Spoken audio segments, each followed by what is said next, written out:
Chapter 39:10. Courtney had obviously come prepared. There was no need to explain why he was here. Both Hueda and the Meat Shield knew very well. Hueda was the last of the money launderers that the Meat Shield contacted in New York. Ferrero's withdrawal would definitely allow him to remain unscathed and not have to worry about food and clothing.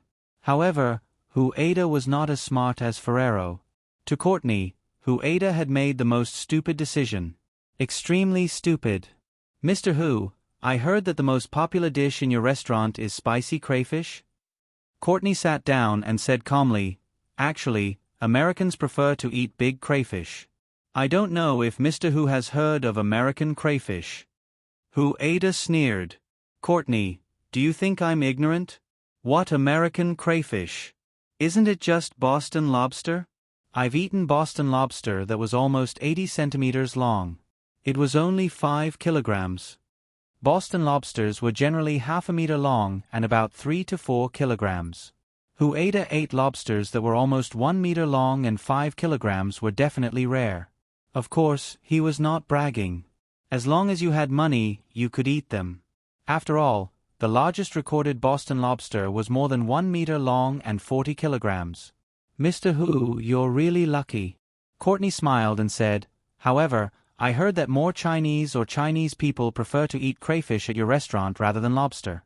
Does Mr. Hu also prefer crayfish?" Hueda thought to himself, "Nonsense. After steaming crayfish, it was eaten with lemon. That was the way they ate it in the American Empire." On the other hand, the Chinese crayfish's cooking method was even more delicious. The spicy taste was so refreshing. It was definitely better than eating big crayfish. "Of course I like to eat crayfish, especially the spicy crayfish made in my restaurant. Do you know why more and more people like to eat my crayfish?" Hueda said, "It's because it's delicious here. The reason is very simple." "I don't think that's the reason." Courtney said, "Because Easterners prefer crayfish. Look at the customers in your restaurant. Most of the people who order crayfish are Easterners. We Westerners don't have much to eat. Most Westerners go for big crayfish." This was related to their living habits. Westerners seemed to have a faster pace than Easterners, so they wouldn't waste time eating crayfish. Eating crayfish was too troublesome. Therefore, Westerners ate very little crayfish. If they were served with crayfish meatballs directly, they would probably eat a lot. However, if one didn't peel and eat the spicy crayfish by themselves, it would be especially tasteless. Easterners enjoyed this process very much. There were many people in Huaxia who ate spicy crayfish. Many people enjoyed this process very much. Although it was troublesome, it was better to open it yourself than to eat the crayfish balls directly. "I don't care if you like it or not. Anyway, my restaurant is in short supply every day." Hueda said, "You Westerners don't like it because you don't know how to enjoy it." Courtney shook her head. "No, that's because we Westerners have a big appetite and are used to eating big things. You Easterners have small appetites and can't eat big things." When Courtney finished speaking, Hueda suddenly realized what was going on. So this guy was talking about the money laundering in a roundabout way. Because Courtney had done some research on Huaxia people and was very sure that Huaxia people like to beat around the bush, he didn't come straight to the point when he came to find Hueda. Instead, he used this roundabout way to talk about the problem. "Courtney, what you said is really interesting." Hueda sneered. "Very good, you've expressed it very clearly. The money that Carlos wanted to transfer from Los Angeles to New York through them without leaving any traces was a big crayfish." Courtney was telling Hueda that the big crayfish didn't suit his appetite. He was telling Hueda to quickly scram and eat his own crayfish. Go do those small businesses because his appetite could only eat crayfish. And the big crayfish was left for those who like to eat crayfish. Courtney used this method to express such cryptic words, and only Hueda could understand it. The tank was still confused by what was going on. He had no idea what the two of them were talking about while holding a lobster. "Someone come!" Hueda suddenly shouted at the door. Courtney grabbed a pair of chopsticks in his hand. If there was even the slightest movement, he would take action. A waiter came in. Hueda looked at the nervous Courtney with disdain and said to the waiter, "Make me the biggest crayfish in the restaurant. Today, I want to show this uninvited Western friend of mine whether I, Hueda, can eat big crayfish." The waiter nodded and closed the door. Hueda laughed and looked at Courtney. He thought, "You want to beat around the bush with me? Fine, I'll play with you until the end." Soon, the dishes they prepared were served one after another. However, the meat shield's mood to eat had been ruined. Now, the meat shield had no appetite at all. The two of them were still talking about the crayfish. This issue was giving the meat shield a headache. He was like a fool watching the two of them talk. They could understand each other, but he couldn't understand at all. No one would feel comfortable if this happened to them, right? At that moment, the spicy crayfish was served. Hueda smiled and turned the crayfish to Courtney. "Courtney, have a taste. You might like the taste of the crayfish." Courtney shook his head. "Mr. Hu, since you like crayfish so much, I'll give you all the crayfish. I won't eat it." After saying that, Courtney turned the spicy crayfish back to Hueda. "No, no, no. You're the guest. Even if I like it, I have to give it to you. You haven't eaten it before, right? You'll know how delicious it is once you try it." Hueda turned the spicy crayfish back to Courtney, determined to force him to eat it. Courtney didn't say anything. He first turned the crayfish back to Courtney. Then, he held the plate with his hand. "Mr. Hu likes to eat crayfish. I won't take away what you like. Mr. Hu is someone who understands the rules. You must know that I'm following the rules." Courtney said calmly, "I like to eat big crayfish. I've already told Mr. Hu that just now." Hueda cursed in his heart. This guy really knows how to beat around the bush with Hua Xia. "You want to eat my big crayfish? Pay. Not a chance. Today's big crayfish is mine," Hueda said. "I'm sorry, I didn't prepare it for the guest. These crayfish will be my compensation." Hueda wanted to turn the spicy crayfish back to Courtney. However, Courtney held down the plate and Hueda didn't turn it.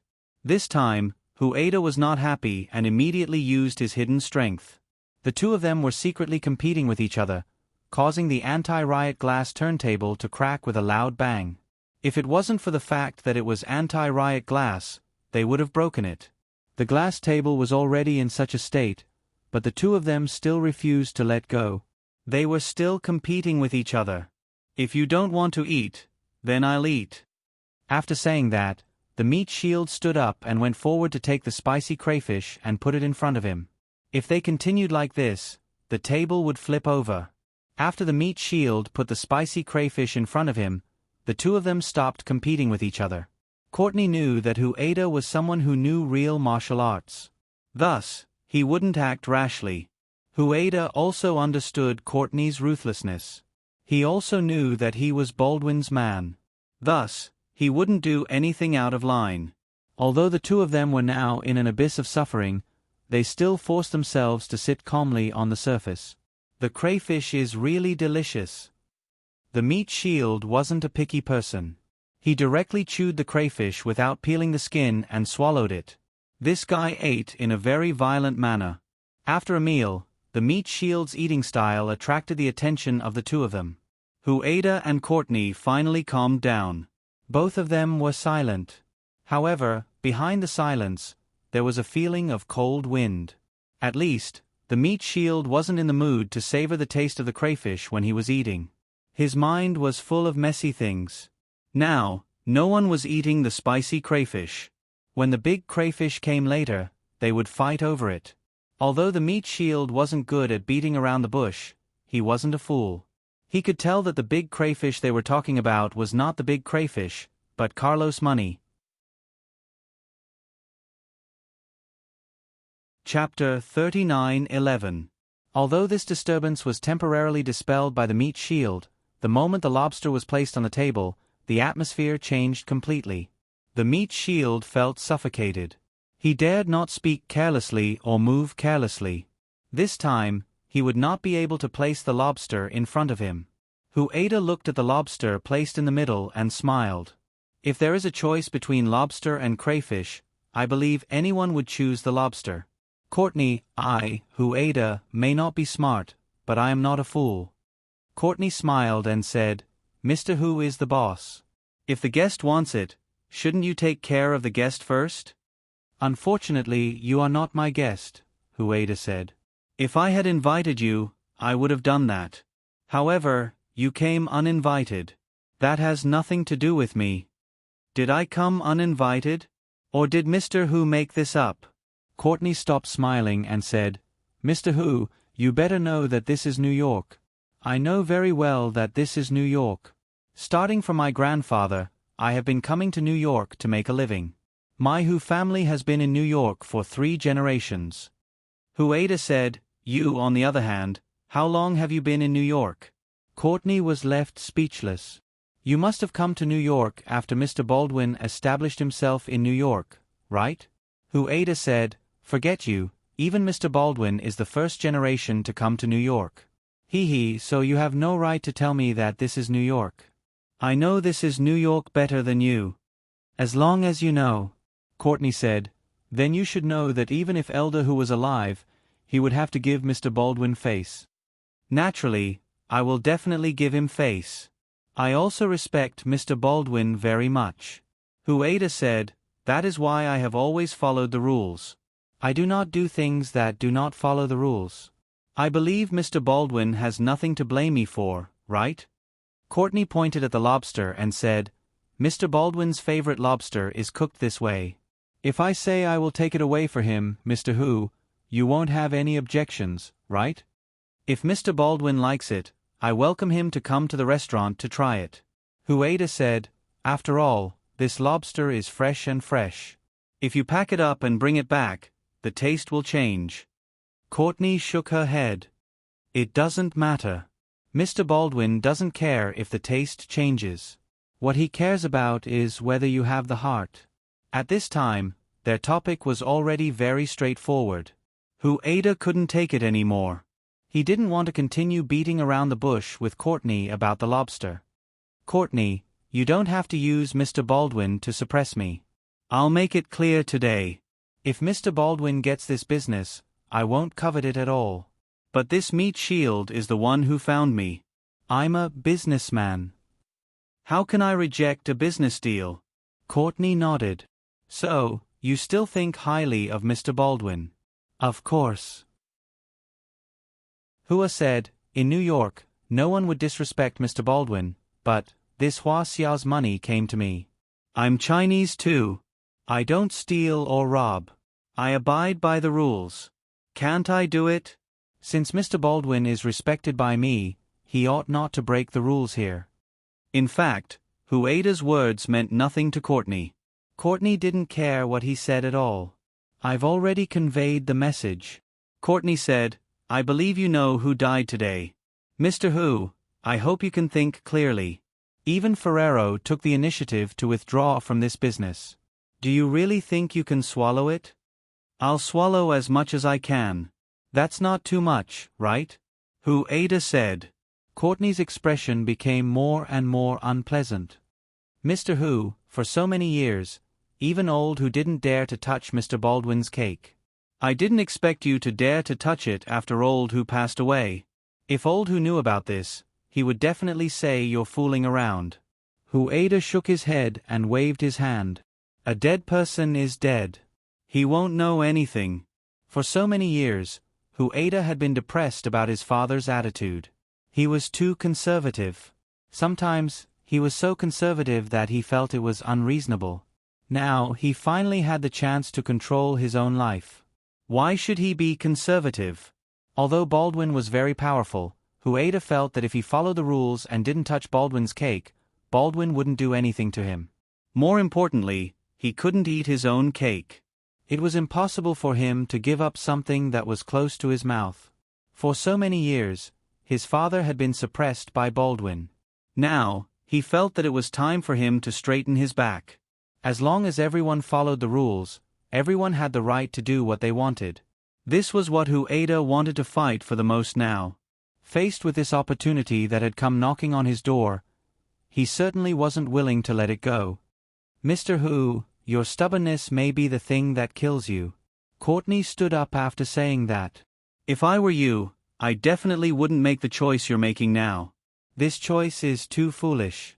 Although Hueda was angry, he suppressed it. This isn't my choice. It's someone else who chose me. What does it have to do with me? I've always thought that Chinese people are very smart. This is reflected in all the Chinese people I've met. However, you're really an exception. You're much more foolish than your father, Courtney said. If you're going to continue using the word foolish, I'll let you know that your continuous provocation of me is also foolish, Hueda said coldly. Hueda said coldly, everyone in New York is talking about Courtney's skills.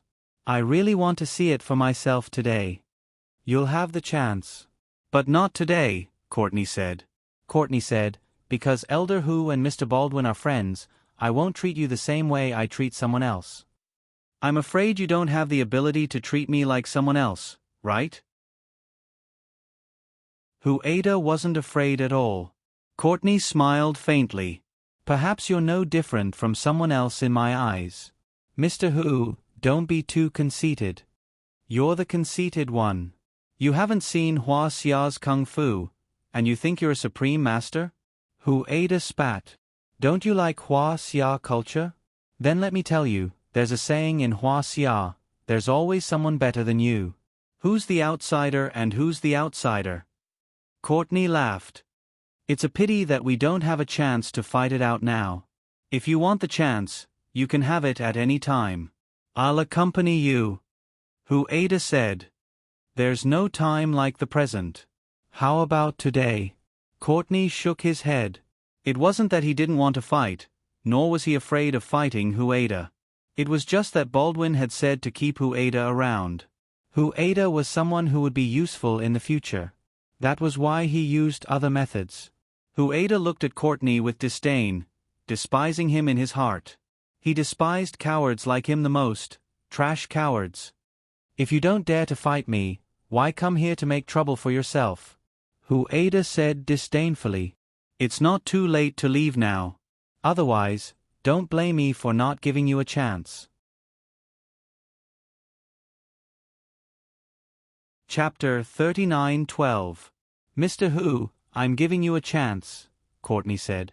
Courtney said, even if you don't think about yourself, shouldn't you think about your younger siblings? Hueda had a younger sister who was only 20 years old this year, and his younger brother was only 13 years old. After Elder Hu passed away, Hueda was naturally in charge of everything in the family. Hueda was like a father to them. An elder brother was like a father, not to mention that he was much older than his younger siblings. He was already 35 years old. After hearing Courtney's threat, Hueda slammed the table. Courtney, what do you mean? If you have the ability, come at me. Don't bring trouble to my younger siblings. Don't you know such a simple rule? Don't you know? Courtney shook his head. I'm from the United States. In the United States, there's no such thing as don't bring trouble to your family. If there's trouble, it will definitely involve your family. You're *King coward. Let's go one-on-one today. Let's see who dies. Hueda was really anxious now. Although Hueda looked down on some of his father's methods when he was alive, he still respected his father. Before his father died, he promised his father that he would take good care of his younger siblings. No matter how much trouble he caused in New York, his priority was to ensure the safety of his younger siblings. But now, something had happened. This shameless Courtney actually dared to make a fuss about his younger siblings. Hueda definitely couldn't take this lying down, but he was really worried about Courtney. These guys were capable of doing anything, especially people like Courtney. He was cruel and merciless, without a shred of humanity. Everyone in New York knew that he was the devil. Mr. Hu, you'd better not be rash. If I don't leave your restaurant in one piece today, your younger siblings definitely won't be able to come back, Courtney said casually. Courtney, don't go too far. There's no need to be so ruthless. We'll meet again in the future, Hueda said. I'll deal with my own problems. Don't implicate them. I just arranged for someone to bring them to the amusement park, Courtney said. Courtney said, "Your brother really likes amusement parks. He really likes them. But I dare say that he doesn't like riding the Ferris wheel. If he falls off the Ferris wheel when it reaches the highest point, he will definitely die." Hueda sat down on the chair. He didn't have any temper at all. Courtney took advantage of this and made him completely powerless to resist. He could only let the other party whip him. "But don't worry, Mr. Hu. I won't let my people take him to the Ferris wheel." Courtney said, "Of course, your sister is already an adult, so she doesn't like to go to the amusement park. But it's okay, my men have arranged for her to wait at the hotel." Hueda clenched his fists even tighter. Adult girls might like to play adult games, so I also arranged for a few handsome and strong young men. Courtney smiled faintly. Although their skin is a little dark, their abilities are very strong. As long as I say the word, they will play games with your sister. Hueda was about to explode. No one would be able to accept such a thing. Even the meat shield could not take it anymore. How could they treat someone else's family in such a manner? Of course, if Mr. Hu thinks that this game is too dangerous for your sister, I won't let them start. Courtney said sinisterly. After all, those young and strong black brothers are too strong. I am also worried that your sister won't be able to accept it. Courtney, if you dare touch a single hair on my little brother or sister, I will cut you into 8 pieces and feed you to the turtles. Hueda glared at him with bloodshot eyes. Courtney laughed. His expression relaxed. It is said that Chinese people value blood ties. Today it has been proven. Sure enough, it is true. Mr. Hu is really worried about your little brother and sister. Bring them back, Hueda said coldly. Courtney nodded. Of course. We are brothers, friends. Just say the word and I will help you with anything. Courtney, I am not joking with you. Bring them back. Hueda raised his voice again. Courtney stopped smiling. Mr. Hu, there is a saying in Hua Xia, spilled water cannot be undone. Can you explain to me what this saying means? Hueda's fists were about to burst. Why don't I tell you a story? Courtney said, the story of Hua Xia. It is said that during the last years of the Shang dynasty, there was a wise and resourceful person named Jiang Zia. He assisted King Zhou in destroying the Shang dynasty and made a great contribution. An American was telling Hueda the story of Hua Xia. The meat shield was confused. It is said that Jiang Zia used to be an official in the Shang dynasty. Because he was dissatisfied with King Zhou's brutal rule, he abandoned his position and lived in seclusion in a remote place by the Wei River in Shaanxi. In order to gain King Zhou's favor, he often fished by the river with a straight hook without any bait, Courtney said. The meat shield slapped his thigh. He had heard Boss Carlos say that Jiang Zia fished, and those who were willing to take the bait were hooked. So this was the story. Jiang Zia fished all day, so naturally, there were problems in his family. His wife, Ma, despised him for being poor and useless. She did not want to live with him anymore and wanted to leave him. Jiang Zia tried to persuade her not to do so and said that he would definitely be rich one day. But Ma thought that he was lying to her and did not believe him no matter what. Jiang Zia had no choice but to let her leave, Courtney continued. Hueda glared at Courtney with eyes almost burning with anger. Later, Jiang Zia finally gained King Zhou's trust and placed him in an important position.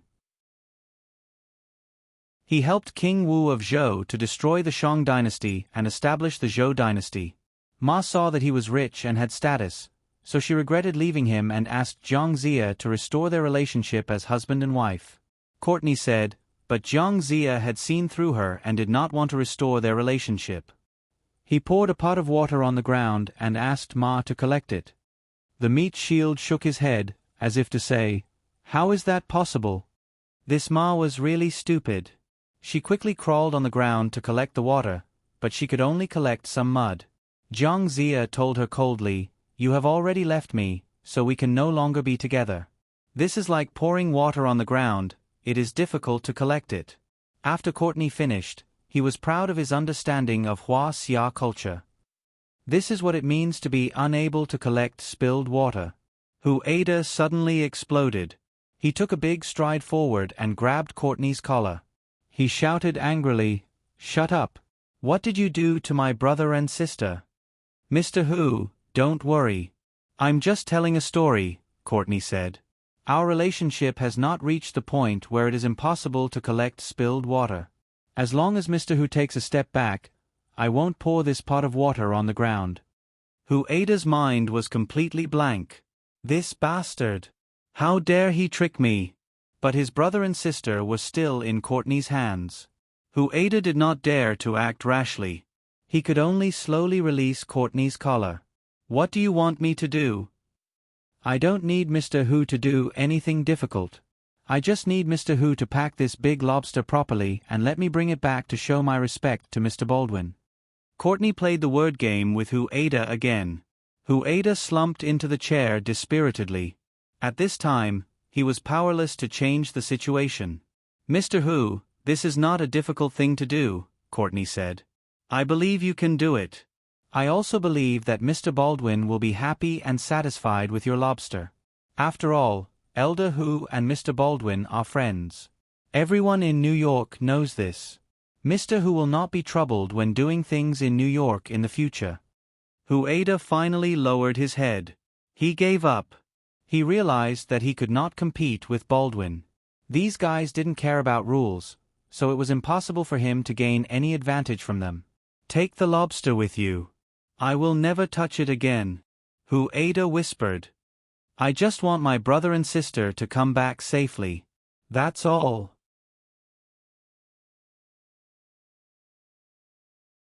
Chapter 39:13. Courtney didn't want the lobster on the table. He smiled and turned to leave. Seeing this, the meat shield knew where he should go. This meant that it was all over. "Mr. Hu, it looks like we can't talk about business." The meat shield smiled awkwardly. "Although we can't talk about business, we can still be friends. There will be a chance for us to work together in the future." "I'm afraid I won't touch lobsters in the future." Ada shook his head in disappointment. He stood up and said to the meat shield, "Take your time. I still have things to do. I'll take my leave." After Ada said that, he didn't say anything else and quickly left the room. In such a big room, there was so much food, but the meat shield was the only one left. The meat shield didn't know if he should stay or leave. In the end, he finished the meal awkwardly. Not to mention that it was shameful to waste food. With his size, he had almost no resistance to food. After the meat shield left Ada's Chinese restaurant, he dialed Lin Ji's number to report to him. At this time, Su Yun and Lin Guo were already on their way back to New York. Lin Guo picked up the meat shield's call. He knew what it was about. He went straight to the point. "How are the people I asked you to contact? What's the general situation now?"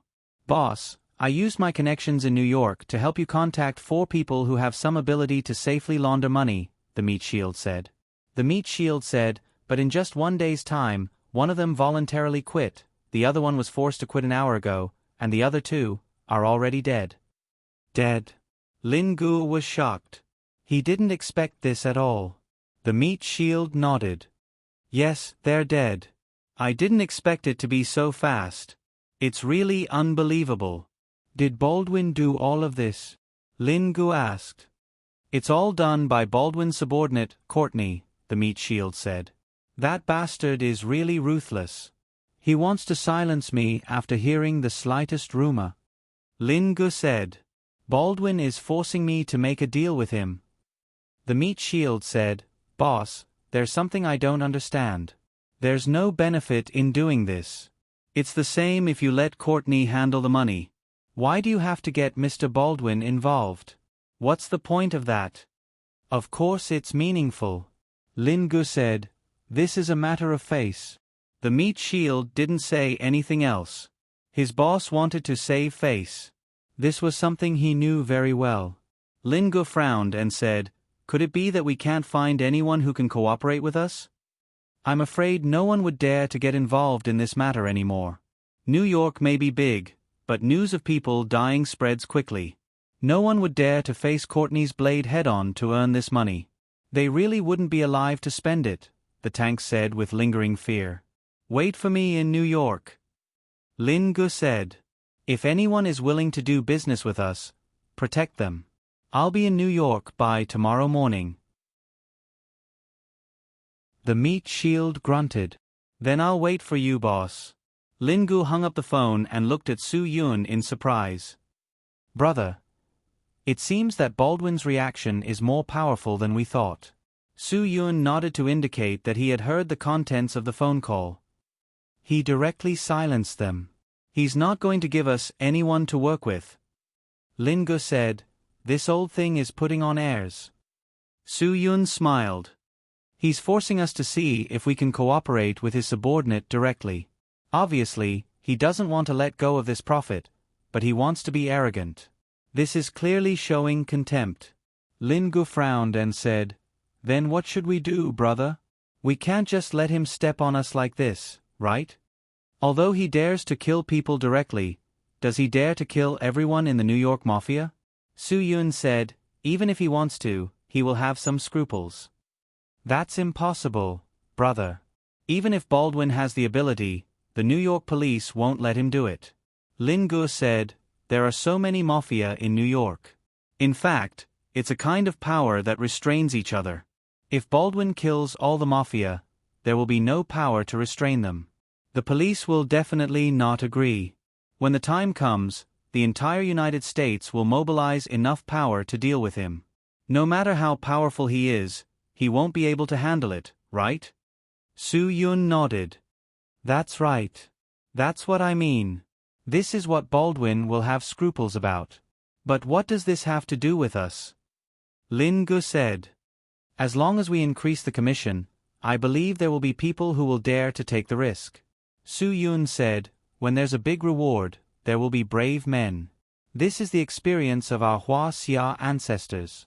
Now, if we can only get 10% of the commission, there will be people who will come to die.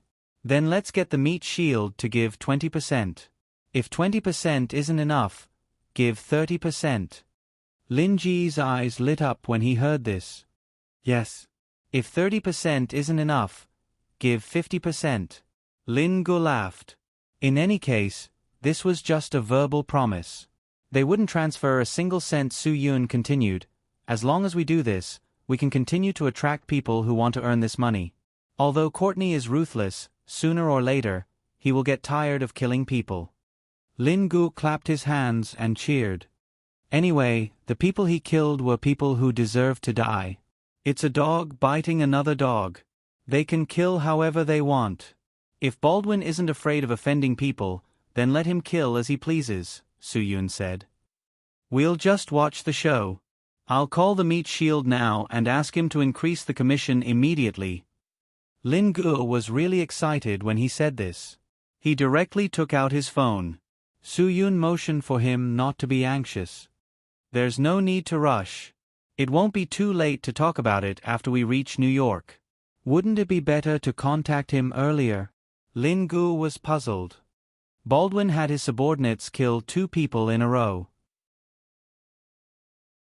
I'm afraid he has already incurred the hatred of the other gangs in New York. Now, we should let him be happy and celebrate. Su Yun said, if we do this immediately, it will make him suspicious. After all, we didn't just pick up the money. Lin Gu felt that Su Yun's words made sense, so he nodded. Baldwin was indeed celebrating. Courtney always did things that made him feel at ease. He was really satisfied with how quickly the problem was solved. Don't you think we've gone too far in this matter? Although Baldwin said that, he did not think so. He felt that this was particularly appropriate. Natasha smiled faintly and said, if you ask me, we did go too far. At least, for me, we did go too far. Is it because Courtney killed those 2 fellows? Asked Baldwin. Yes. She killed them just like that. It will definitely make some people uncomfortable, said Natasha. Natasha said, after all, everything happened in a single day. I have to say, Courtney went a little too far. Baldwin smiled and said, if Ueda hadn't adapted to the situation, Courtney would have killed 3 people in one day. If she had really killed 3 people, New York would have fallen into complete chaos today, said Natasha seriously. Natasha said seriously, if that's the case, then we should really thank Ueda. It was his understanding of the situation that helped us. Natasha, you don't need to be so worried, said Baldwin. Right now, there is no one in New York who dares to challenge me. If there is, I will make sure they die miserably. Courtney alone is enough to make everyone in New York afraid of me. Natasha's expression was calm and she said, I admit that. That is because they all have concerns about each other. So, they won't act rashly. What if they don't have any grudges against each other and join forces? That's something that will never happen. Baldwin also put on a straight face. Those fellows were all greedy. Greedy fellows would never have no grudges against each other. Baldwin knew that better than anyone else. When common interests are threatened, the grudges will disappear. It seems the boss didn't think of that. Natasha's smile was somewhat sinister. Baldwin's brows furrowed. He picked up a glass of champagne and downed it without saying a word. His expression was somewhat displeased.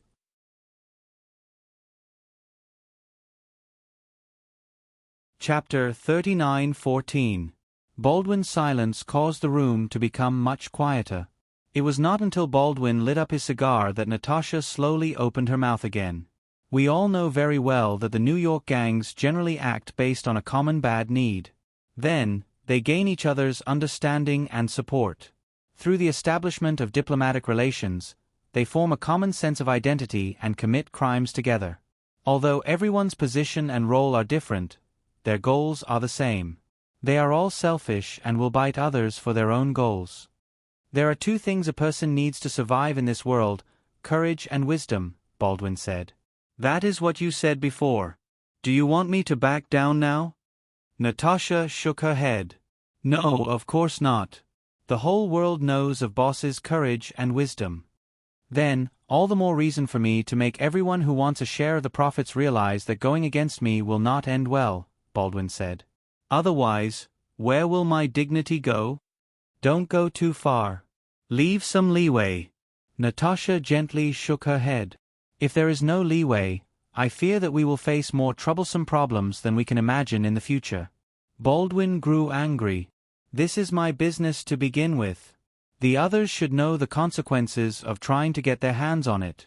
That is certain, Natasha said. They already know the consequences. I am just reminding Boss to know when to stop. If you go overboard, it may cause discomfort. Naturally, I know that. As of now, I have not done anything overboard, Baldwin said. I have only taught a few ignorant fellows a lesson. The others do not dare to continue. Naturally, I will not continue to do anything overboard. Natasha smiled. Then, what if someone gives them enough temptation to continue sharing the profits with you? Impossible, Baldwin said. Baldwin said, I believe that anyone should know that their own life is the most important thing. If they don't have their life, everything else is nonsense. Boss has always taught us to study Hua-Xia people. That is what he said to me and Courtney, Natasha said. That is right. I told you to study Hua-Xia people properly. Baldwin nodded. Only by studying the Hua-Xia people can we better deal with those Hua-Xia people. There's a saying in Hua-Xia, brave men are bound to appear when there's a great reward, Natasha said. It can also be said that there's bound to be men of sacrifice when there's a great reward. Baldwin raised his eyebrows. During the Warring States period of the Hua-Xia, there was a man named Xiangyang in Qin. He presided over a reform at that time with the support of Duke Xiaogong, Natasha said. At that time, the Hua-Xia was in a period of frequent wars and panic. Baldwin frowned and said, I'm afraid only Hua-Xia people would be able to carry out a reform at a time like this. Hua-Xia people have great wisdom. In order to establish his authority and promote the reform, this Xiangyang gave the order to erect a piece of wood that wasn't too heavy outside the southern gate of the capital. He also made a promise in front of everyone that whoever could move this piece of wood to the northern gate would be rewarded with 10 taels of gold. Boss, according to Hua-Xia's 10 taels, that's close to 18 ounces. Natasha smiled and continued, the onlookers didn't believe that such an easy task could be rewarded with such a high reward. In the end, no one was willing to give it a try. A catty of gold for a piece of wood? Nonsense. That's natural, Baldwin said. No one would believe that such a simple task could be rewarded with so much gold. What's the difference between this and picking up money? So, Xiangyang raised the reward to 50 taels of gold. Natasha said, 88 ounces. Boss, do you think anyone would do it? Baldwin was stunned. Although the logic was the same, it would definitely make people suspicious if they could get so much money for such a simple task. After all, it was like a pie falling from the sky. However, there was too much money this time. With too much money, people would become greedy. Even if they knew that it was unrealistic, they still couldn't help but give it a try. For such a large sum of gold, it was worth it even if they were fooled. So, when there's a high reward, there's always a brave man. Finally, someone stood up and carried the wood to the north gate. Natasha said, of course, Xiangyang immediately rewarded him with 50 taels of gold. Xiangyang's action established prestige in the hearts of Huaxia people. Xiangyang's following reform was quickly promoted throughout the country. The new law made the country strong and prosperous. In the end, the state of Qin unified the war-torn Huaxia. Baldwin was silent after listening to the story. He had to admit that both Natasha and Courtney's research on Huaxia was becoming more and more profound. He had never heard of this story, but Natasha told it clearly and logically. Of course, Natasha didn't just casually tell this story. Baldwin was a smart man. That was why he was able to get to where he was today. You're worried that the high reward will cause some people to become brave men. We do need to be careful about this. Baldwin nodded. I never thought of this possibility before, but after listening to your story today, I really have to be careful. Natasha smiled. They're Huaxia people, so they definitely know this story better. What we know, they definitely know better. Well said. Baldwin nodded and said, what we can know, they naturally know more than we do, and know more about it. They only need to increase the percentage of the commission, and people will swarm up, Natasha said. What should we do then? Boss, you can't kill all the gangs in New York who are involved in money laundering, right? Not only will that arouse public anger, but it will also cause New York to lose its balance of power. Once New York loses its balance of power, I'm afraid the police won't let us off easily. At that time, we'll be attacked from both sides. The muscles on Baldwin's face trembled. You think something like this will cause me to encounter a crisis in my life? 1,000 Li dike collapses because of an ant hole, Natasha said. This is also the principle of Huaxia people. Baldwin was stunned. 1,000 Li dike collapses because of an ant hole. He had heard this story before. 1,000 Li dike would often collapse because of an ant hole. Therefore, every little thing had to be taken seriously. The slightest carelessness could lead to a great disaster. The origin of a great disaster was always a small matter. This small matter, in Baldwin's eyes, might just be an ant hole. Maybe we've overestimated Chuanshan's son. Maybe his son didn't even think of this. Baldwin could only comfort himself like this. If he really is someone who can't even think of this, then we really don't need to keep in touch with him. This kind of person who doesn't even know how to use a superficial scheme definitely won't be popular in Huaxia. We won't have any business dealings in the future, Natasha said. But if he can handle it with ease, then it means that he's not a stupid person. He's someone who's completely worth cooperating with. Baldwin nodded. Since he's someone who's worth cooperating with, why don't we cooperate? Natasha asked with a smile. Baldwin looked at her. Only then did he understand what Natasha meant. Although this looked like a game, no matter if they won or lost this game, there was no loss to them. If Chuanshan's son could really make a dilemma for them in this game, then why couldn't Baldwin come forward? Of course, he had to come forward to meet this wise Huaxia person. Huaxia people with wisdom could always make a steady stream of money in Huaxia. Wasn't this what he wanted? It seems that my impression of him is a little preconceived. Baldwin smiled and said to Natasha, "Thank you for reminding me about this matter. If you hadn't reminded me, I really wouldn't have thought of this. I originally had the advantage of cooperating with him. Yes, boss. This is not our loss. This is our advantage. Natasha said, in fact, we should hope that he can control the situation more perfectly. Baldwin laughed, put down the cigar, and motioned to Natasha to pour him a glass of champagne. Natasha poured a glass of champagne for Baldwin, and Baldwin motioned to her to pour a glass for himself.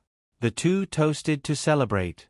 Although Natasha didn't solve any problems, she helped Baldwin resolve a knot in his heart. This was very, very important for Baldwin. P.S. The public account has updated an article about the daily life of a typing dog.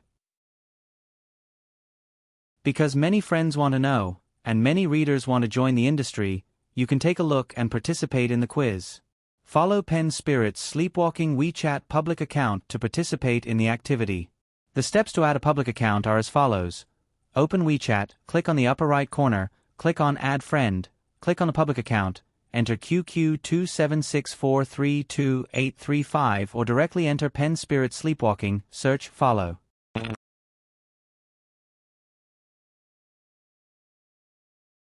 Chapter 39:15. Su-Yun and Lin Gu rushed back to New York. When the meat shield saw them, he was very excited. But what puzzled him was that the two of them drove an armed escort vehicle. Lin Gu, of course, didn't tell him the reason. The matter of transporting gold was absolutely confidential. Boss, you're finally here. We don't have anyone to contact other than Courtney, the meat shield said. I have a lot of connections in New York, but no one dares to offend Baldwin. Lin Gu frowned. Baldwin was really arrogant. It's been hard on you these past few days, Lin Gu said.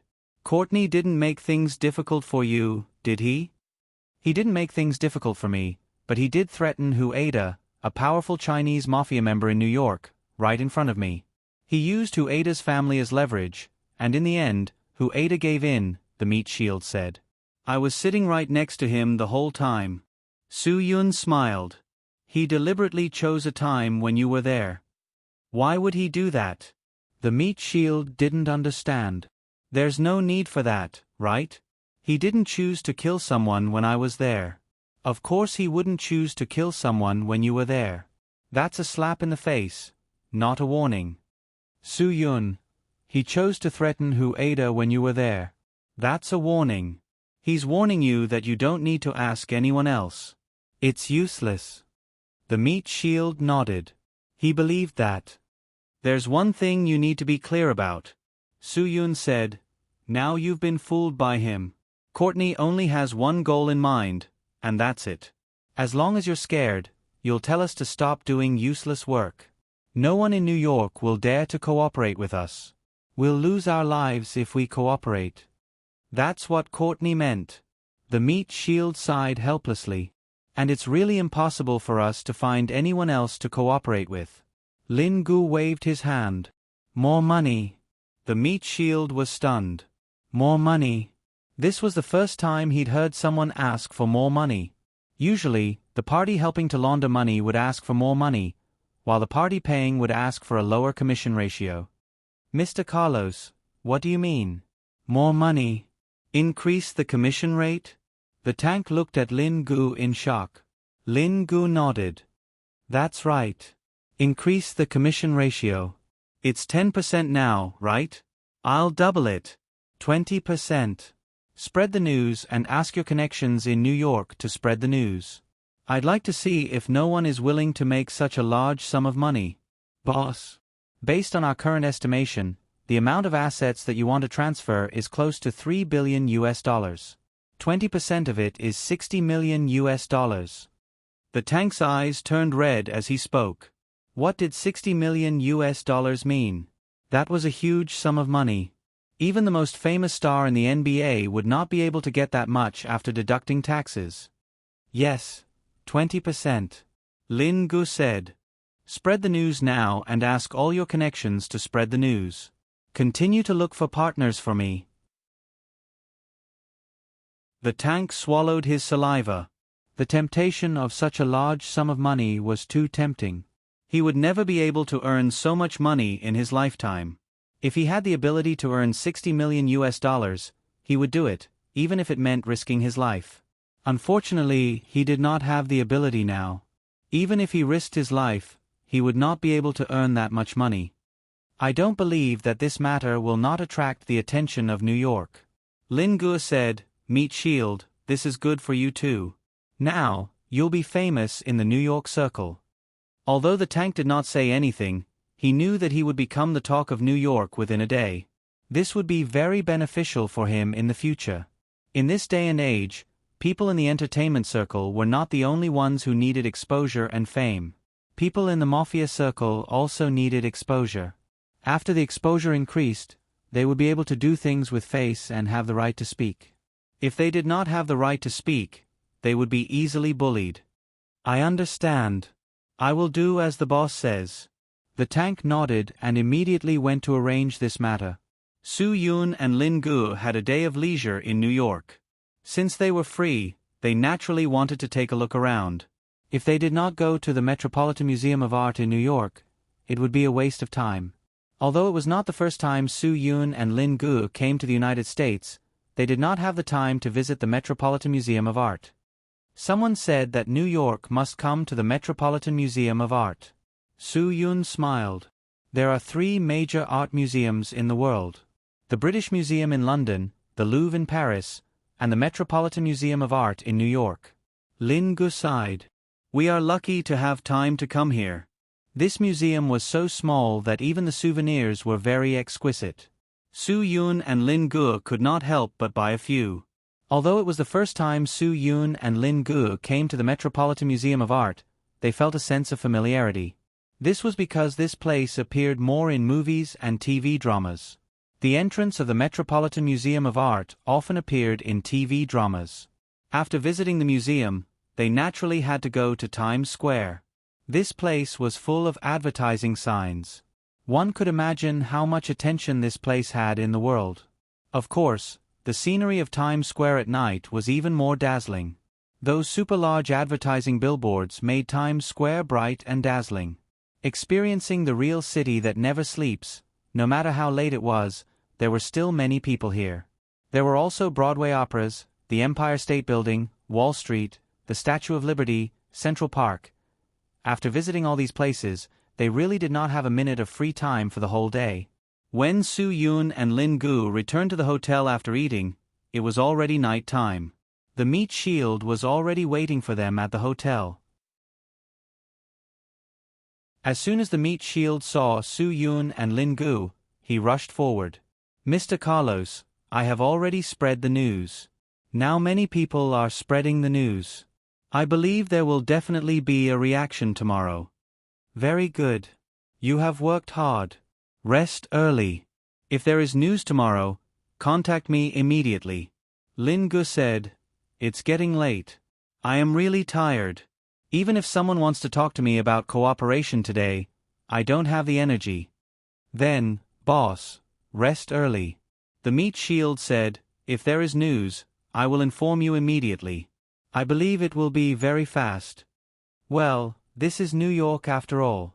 Lin Guo said, I also believe that this news will spread throughout the streets of New York overnight. Regardless of whether they have the strength or not, they will all be shocked by this. The meat shield nodded. Of course.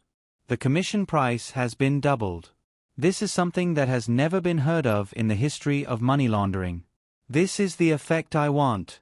Meat shield, you can be considered to have followed me to start a new era. Lin Guo said indifferently, I will not treat you unfairly. Do your job well and I will let you become a member of the upper class in New York. The meat shield smiled and repeatedly said yes. But in reality, the meat shield did not believe it. For the meat shield, he was very clear about his position. A bodyguard was a bodyguard.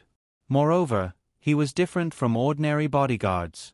He could get a high salary as a bodyguard. This was already very impressive. Wanting to become a member of the upper class in New York? What a joke. This was where Wall Street was located.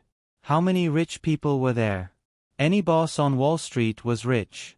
The money they could make with a flick of their fingers was enough for the meat shield to earn for a lifetime.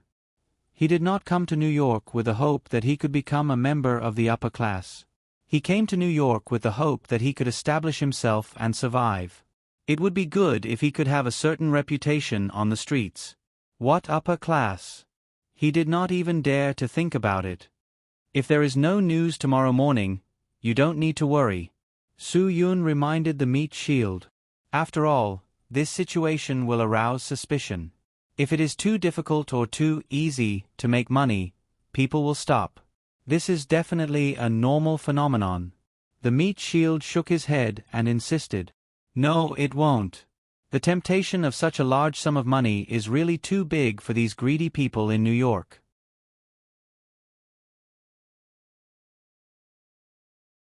Chapter 39:16. Lin-Gu smiled and said, "Just listen to what Mr. Su says. Don't refute him. Your knowledge is far less than his. Do you understand?"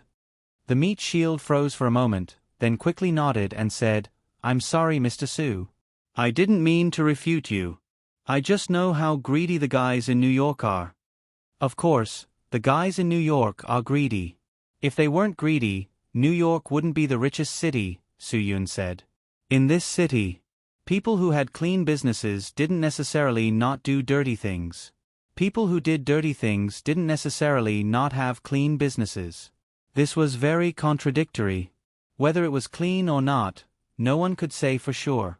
But these people all had one thing in common, and that was greed.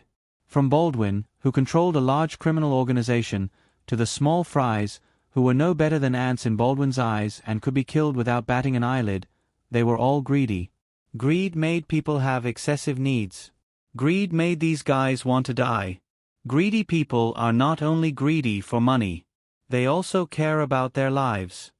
Lin-Gu said, "How can they be greedy if they don't have a life?" Mr. Su's words are reasonable. You just need to remember this sentence. If no one contacts you tomorrow, you don't need to worry about blaming yourself. This is all under Mr. Su's control. The meat shield nodded and praised. "I understand, boss. Mr. Su's words must be reasonable. I believe it must be reasonable. That's the right thing to do. Learn more from Mr. Su." Lin-Gu deliberately taught the meat shield a few words. He didn't want to see the meat shield refuting Su-Yun's words every time. It made him very unhappy. The meat shield kept saying yes, but he didn't think so. He didn't think so at all. The meat shield insisted on his own idea. He would definitely receive a lot of feedback tomorrow. There would definitely be a lot of people willing to do this. He promised. Of course, he wouldn't say these words casually. The night was silent. At 10 o'clock the next morning, the meat shield found it difficult to smile.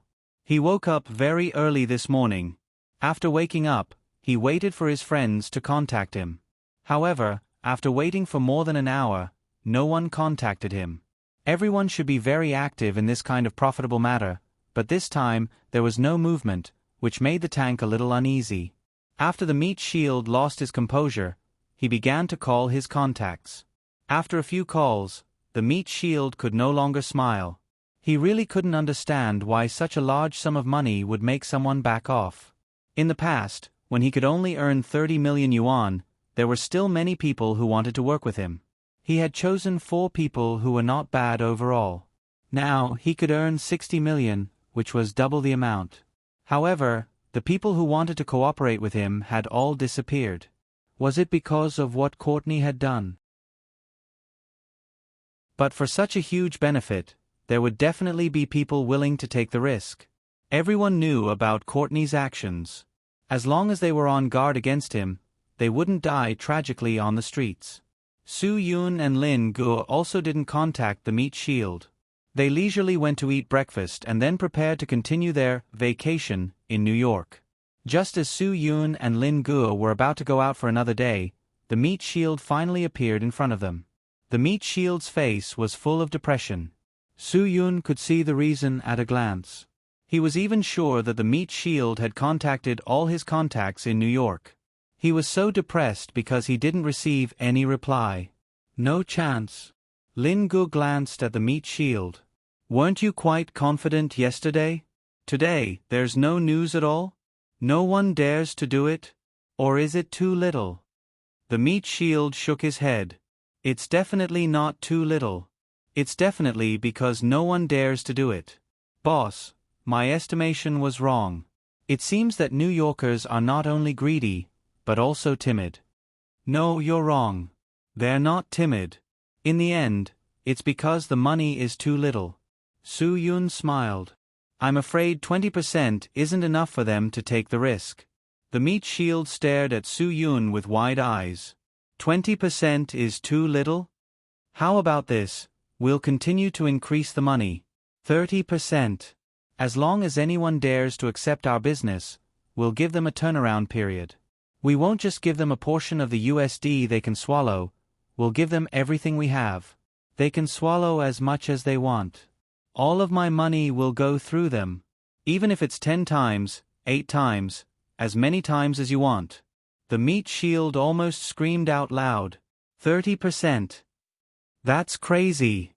That's $3 billion US. 30% is close to 100 million US dollars. And this amount of money can go to a single person? Boss. Isn't this a bit too? The meat shield didn't know what to say. Too exaggerated, it was indeed too exaggerated. This is nothing. Lin Gu said. Whoever is willing to do this business will have a huge increase in wealth. Whoever doesn't do it will be suicidal, right? What do you think, meat shield? 30% is attractive enough, right? The meat shield nodded stiffly. It's not just attractive enough. It's not just attractive enough. There's close to 100 million US dollars involved. If he were to put himself in the meat shield's shoes, he would fight for this opportunity even if he had to risk his life. If he did, it would mean that he could live without worries for the rest of his life. The American Empire was a place where money was important. As long as one had enough money, one could enjoy a heavenly life. As long as one had enough money, one could enjoy the treatment of God. In order to become God, who wouldn't be willing to give it their all? No one would reject the opportunity to become God, right? Those who rejected it were fools, idiots. No matter what, they definitely didn't have a normal brain. Can it really be like this? The meat shield said. Boss, to be honest, this is a bit too exaggerated. After all, this money isn't dirty money that's difficult to deal with. This money is very easy to deal with. And it's such a large amount. People with such a large amount will try to lower the price as much as possible, but you're tripling it. Since you think there's no problem, then you can go and solve this matter. Do your best. Lin Gu said, I've already shown my sincerity by giving them such a commission. Tell them that this is a once-in-a-lifetime opportunity that they will only come across. There definitely won't be a second time. The meat shield nodded vigorously. This was an opportunity that he would never have a second time in his life. Whoever can help you with this business will also benefit. Tell your brothers in New York that if they follow you in the future, they won't lack for anything. Lin Gu patted the meat shield's shoulder. The meat shield's face instantly brimmed with a smile. He felt very happy. That was indeed the case. He had just arrived in New York, and he had already given his friends a chance to make money. Everyone would give him face and friendship because of this. Mr. Carlos, don't worry. I will do my best to help you. The meat shield promised seriously. Lin Gu waved his hand and motioned for him to do his work. Then, he continued to go out and play with Su Yun. When you have too many lice, you don't itch. When you have too many debts, you don't have to worry anymore. They didn't feel anything after delaying for so many days. It didn't matter anymore. This time, the meat shield released the news. In just 2 hours, he received a response. This time, it was Ferrero who took the initiative to call the meat shield. He didn't go through the meat shield's middleman. Ferrero's call came directly. One had to know that this guy had just taken the initiative to withdraw from this business 2 days ago because he was worried that Baldwin's people would harm him. Therefore, he didn't intend to get involved. When the meat shield saw that the call was from Ferrero, a disdainful smile appeared on his face. Greed. That was greed. He didn't dare to do it before because he felt that the benefits were not enough for him to take such a big risk. However, it was different this time. The benefits he could get this time were not only enough for him to take the risk, but it was also enough for him to put down his pride and take the initiative to contact the meat shield. The meat shield looked at the phone that kept ringing. He didn't have any intention of answering. When Ferrero took the initiative to not get involved, he didn't have any compassion at all. Therefore, he had to give him some face.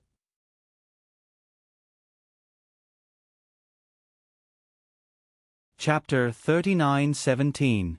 Naturally, the continuous increase in the commission rate did not escape Courtney's eyes. In fact, when the commission rate increased to 20%, Courtney could no longer sit still. Courtney immediately reported the situation to Baldwin. Baldwin had already expected this due to Natasha's prediction. So, when Courtney told him about the matter, he was not particularly surprised. Under Baldwin's signal, Courtney did not pay too much attention to the matter.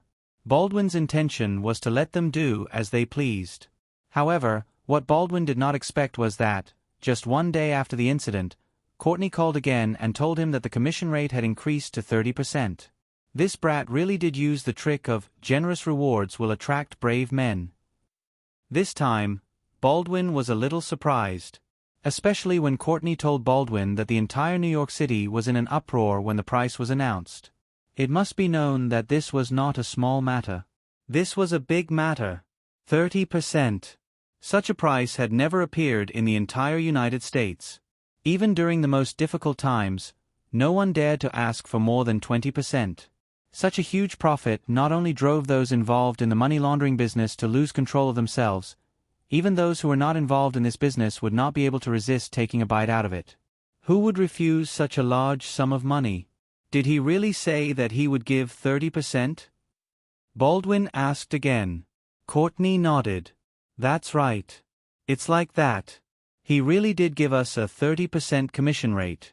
Moreover, it will increase after one day. Boss, we can no longer sit back and do nothing. Is he willing to give us so much money? This kid is even more daring than his father, Baldwin frowned. We did not expect him to give us such a price. Everyone was shocked, Courtney said. Boss, what should we do? You haven't gone yet, right? Baldwin asked.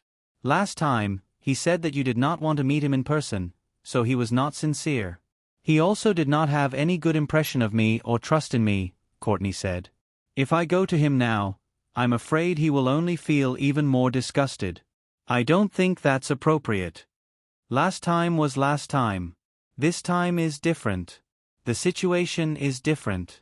Baldwin said, I don't care what the situation is now. You have to calm him down. Courtney nodded. Yes, boss. This kid is now forcing my hand. Baldwin smiled. I want to see how capable he is. Boss, a lot of people in New York are getting restless, Courtney said. What should I do? If I were to make a move, I'm afraid it would cause too much of an impact. Baldwin smiled and shook his head. No, you don't need to do anything. You've already threatened me enough. We can't disturb everyone right now. Courtney frowned. I think so too. Now that the kid is doing this, I think it's a trap. He wants us to become the target of public criticism. If you continue to attack, then you will fall into his trap and fall into his trap. Baldwin said, as long as you don't make a move, even if we are insiders, we won't be fooled by him. I will do whatever you tell me to do, boss, Courtney said. I will never hand over boss's benefits to others. Give those who want a share of the profits a little trouble. Just a little trouble is enough. Don't go overboard, Baldwin said. You know very well how to do this. All that's left is for you to hold him back. Courtney nodded. I think there is a need for me to have a chat with him. This kid is very interesting. Baldwin smiled. If only I had known that he is more daring than his father, I wouldn't have left him hanging for so long. Then, boss, when do you plan on coming to New York? Courtney asked. Naturally, I can't go right away, Baldwin said. Baldwin said, I also want to let him know that it's not that easy for him to threaten me. If I go to him so quickly, wouldn't I lose my status? Huaxia people care about status and face. When doing business with Huaxia people, I must let them know about my face and status. Otherwise, they will look down on me. Yes, boss. You are more considerate, Courtney said. Baldwin smiled faintly. You have worked hard on this matter. I will not treat you unfairly. You just have to do what you should do. Yes, boss. Go, Baldwin said and hung up the phone. Courtney did not stay idle for even a minute. She immediately made a few phone calls and prepared some small troubles for those who wanted a share of the profits. This was quite a big project. Although Courtney was proficient in this aspect, she still felt that this matter was a little tricky. Ferrero asked his men to prepare the car and then brought a box of good cigars. He heard that the meat shield was a guy who had a soft spot for cigars. When he got into the car, his son reminded him again. This matter is not a small matter. Dad, I think we should not take the risk. We all know that this is Mr. Baldwin's business. If we do this, I am afraid. This is indeed Baldwin's business. I have made concessions before, but now the other party has increased the commission again and again. Ferrero said, What does this mean? It means that Baldwin does not intend to do this business, or Carlos does not want to cooperate with him at all. So what? Ferrero glanced at his son. So what? Does it mean that we can't do the business that Baldwin can't do? I'm afraid that doesn't make sense.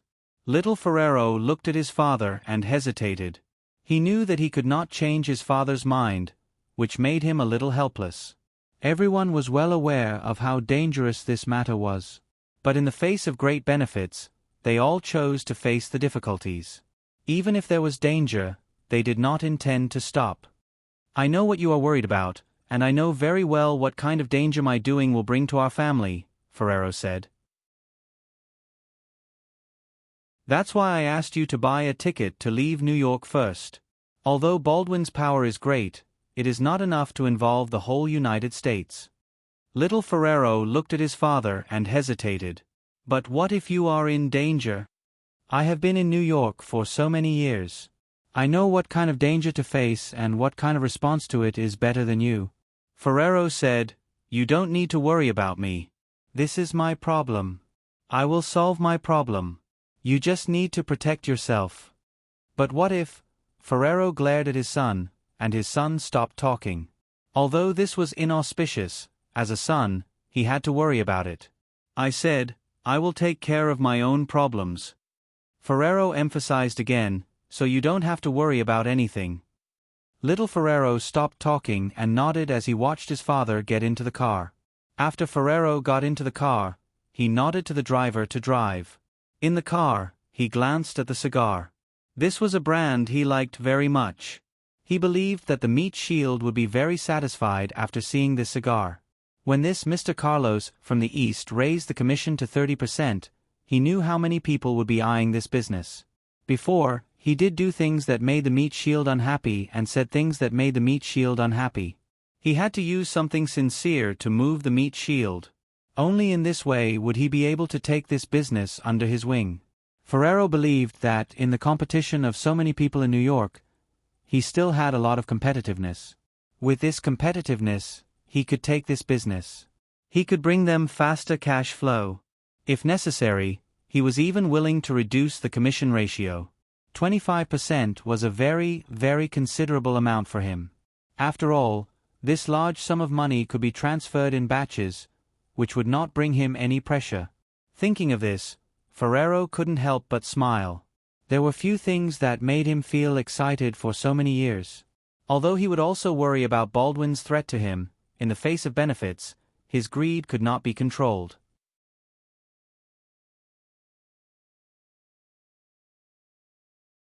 Chapter 39:18. The car rushed to the hotel where the meat shield was located. Ferrero certainly understood the truth that the early bird gets the worm. Although he had been preparing for it since he learned the news, he still felt that it was not fast enough. He kept urging the driver, "Hurry up." "Yes, boss." The driver did not dare to say no. Although he was already speeding, he still stepped on the accelerator. Mercedes was Mercedes. Ferrero's Mercedes-Benz was an S65 produced by AMG. It had a 6.0 displacement twin-turbo, and it was fast. Although it was a big car, it was not inferior to a supercar. Just as Ferrero was about to arrive at the hotel where the meat shield was located, a black Cadillac Escalade crazily rushed out at the intersection and slammed into Ferrero's car. No matter how good the car was, it could not withstand the side impact of a full-size SUV.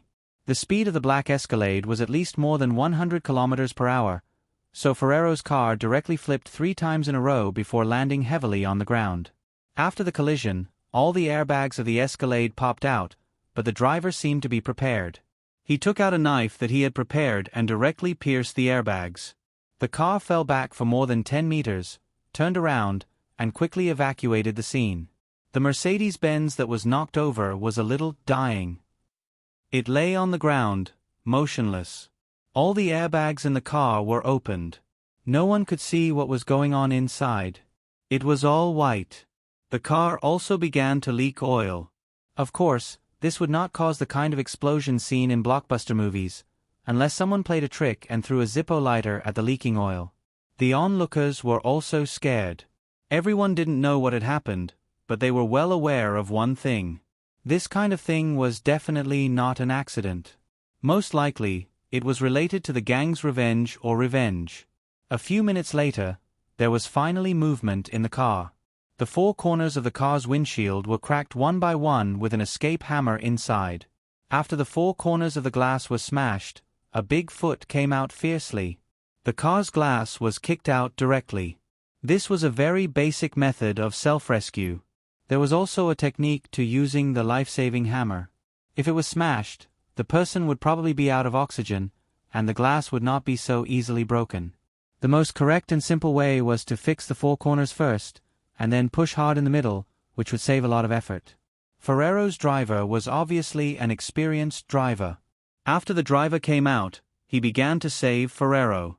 Ferrero's current state was really not good. He was about to explode from anger. The driver struggled to rescue Ferrero. Ferrero's face was livid, and he did not say a word. He was extremely depressed. "Boss, are you all right?" the driver asked cautiously. He was not just a driver, but also Ferrero's bodyguard. As a bodyguard and a driver, he had to bear all the responsibility for what happened today. Ferrero clenched his fists tightly. "Boss, this is my responsibility." "I know. The driver wanted to explain.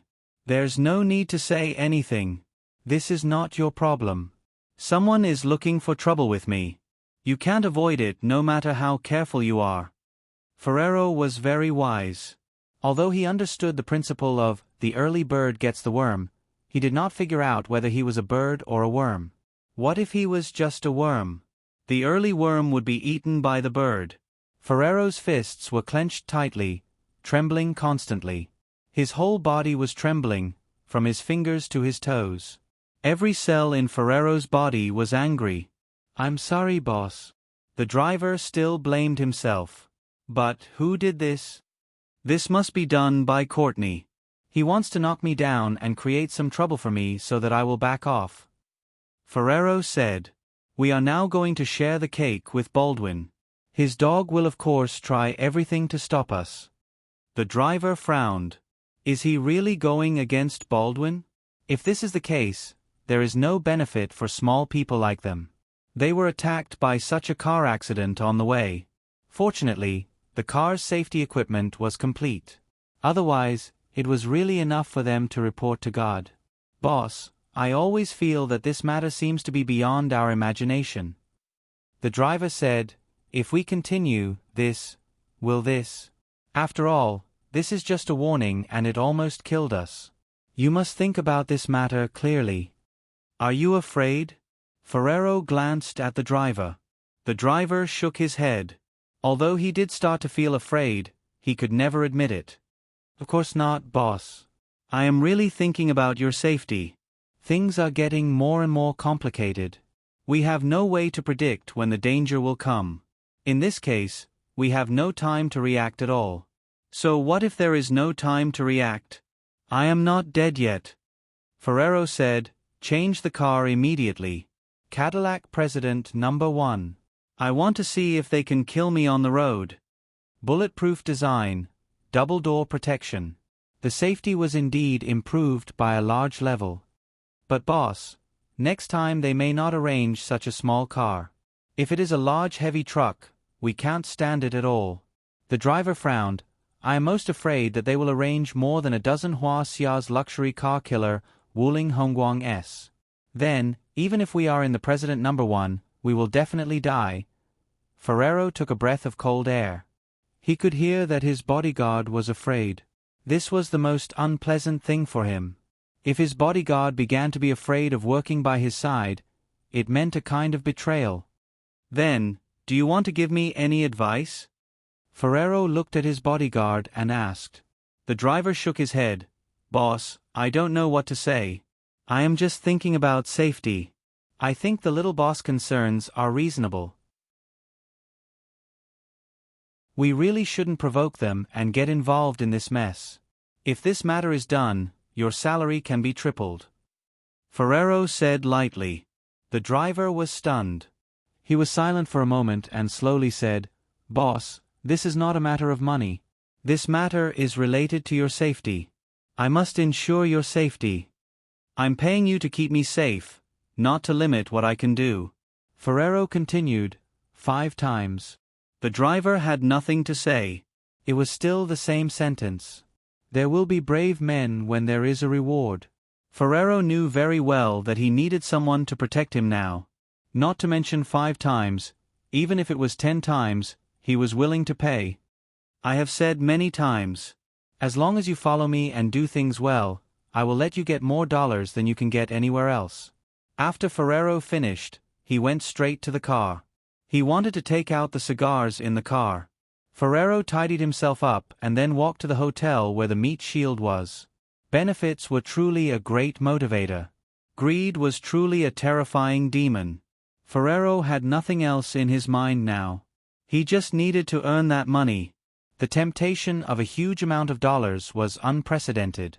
In fact, these gangsters with some status in New York were not people who had never seen money. It was precisely this kind of people who had seen money that had greater and more greedy desires. Ferrero's greed was not only the pursuit of money, but also the satisfaction he could get psychologically. This satisfaction was not just about money. This kind of satisfaction represented the comfort of the soul. He would not starve to death if he could not earn this money, nor would he let himself become poor. Earning this money would not make him much better, but he just wanted and longed for it. Not to mention him, even people at Baldwin's level would have this kind of psychological desire in the face of the temptation of so much money. This was something that people in their line of work could not control. This kind of thing was called greed. Driven by greed, Ferrero walked step by step to the hotel where the meat shield was, while the driver followed carefully. His hand was always on the pistol in his arms, ready to pull out the gun to deal with danger at any time. Wasn't the driver also gambling with his life for 5 times the salary? People were greedy. If they were not greedy, the Earth's ecology would not be destroyed like this. If they were not greedy, there would not be so many sins and evil.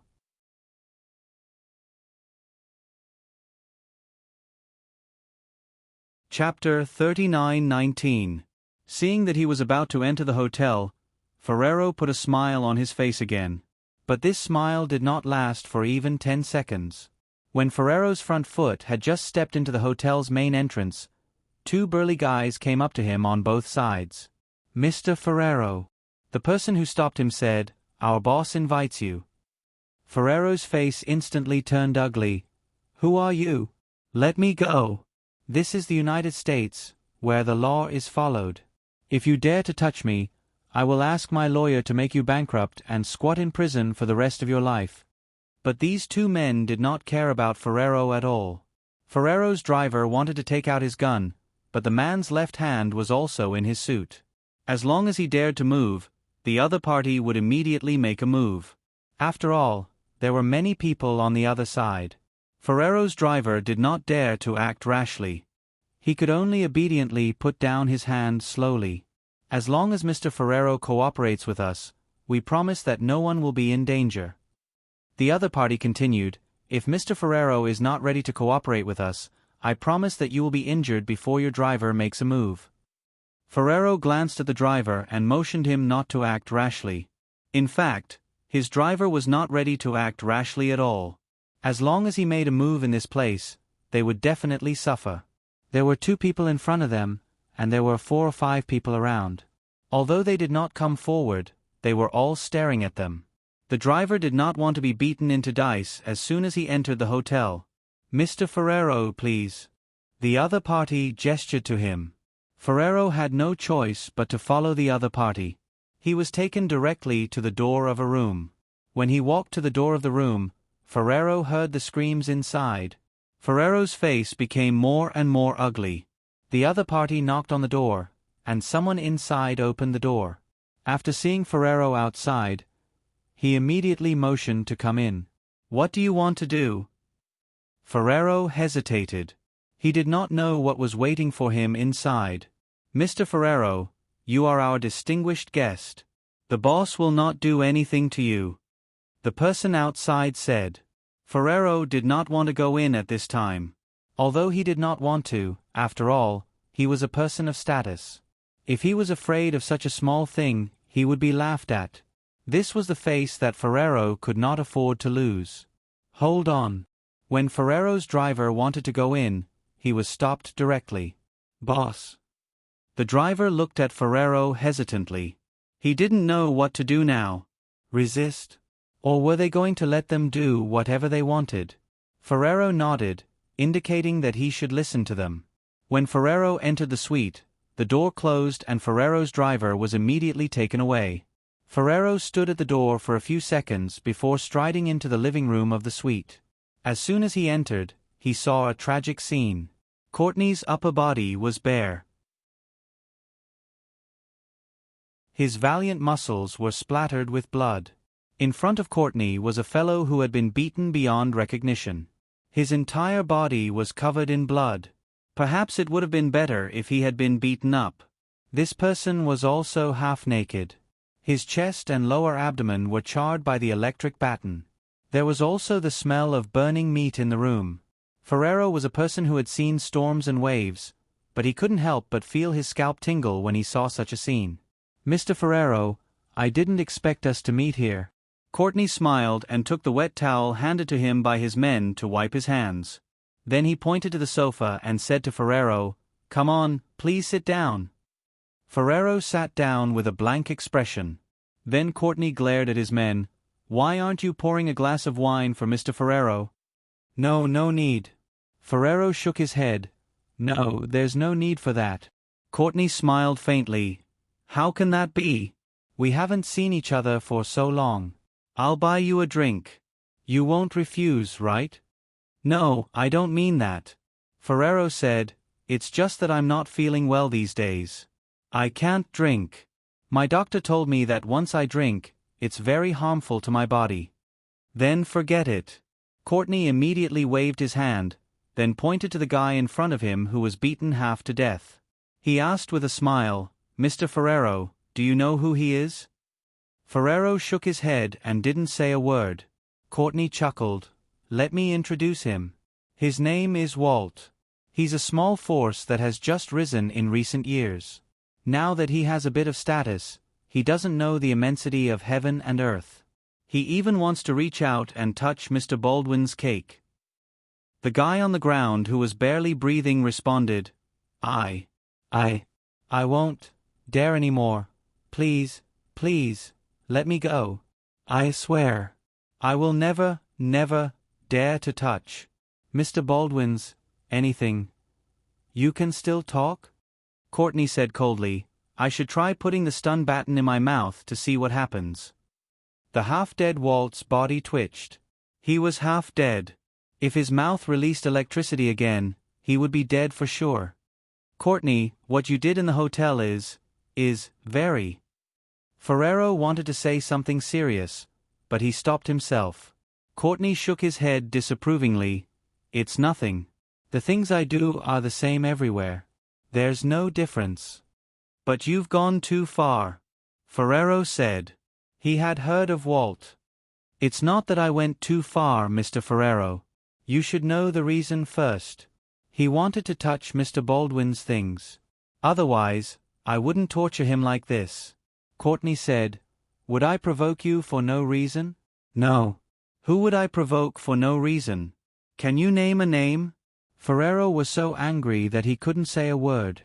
Drag him away. Don't disturb me and Mr. Ferrero. Courtney waved his hand and motioned for his men to drag him directly to the bathroom. What are you going to do with him? Ferrero stared at Courtney. Courtney was famous for his cruelty in New York, so Ferrero knew that Walt was doomed. But now he was in the same situation as Walt. They were both invited here. Ferrero didn't even know how many people in the bathroom were in the same situation as Walt. If the toilet pump is strong enough, I can chop him up piece by piece and flush him down, Courtney laughed. Courtney laughed and said, But this might clog the toilet bowl. Forget it, let's not do that. After pausing for a moment, Courtney continued, I can chop off one of his arms into small pieces and let him slowly charge forward on his own to see if there is a blockage. If there is a blockage, I'll leave him alive. If there is no blockage, I have no reason to not do so. Ferrero's face turned green after hearing this. Even if he was also a member of a gang, he had seen all kinds of cruel means. But to let the victim flush his own body down the toilet? This was simply the most painful torture, both physically and psychologically. You will suffer retribution for doing things like this. Ferrero stared at Courtney. Courtney sneered, Mr. Ferrero, then tell me, how do you do things? Won't you suffer retribution for what you did? I remember that you poured people in cement with your own hands. Is this just a rumor made up to scare people? Ferrero couldn't say a word. Well, Mr. Ferrero, let's not talk about these disappointing topics. Courtney said, Let's talk about us. How long has it been since we last met? I remember that the last time we met was half a year ago, right? Ferrero was not in the mood to listen to him. His mind was already in a mess. He actually felt like an animal waiting to be slaughtered. Thinking of this, Ferrero suddenly became anxious. No matter what, he was a person of status. How could he be controlled and threatened by Courtney like this? Courtney, what do you want? Stop pretending. Ferrero slammed the table and suddenly stood up. Courtney's 3 men in the room immediately raised their pistols and aimed at him.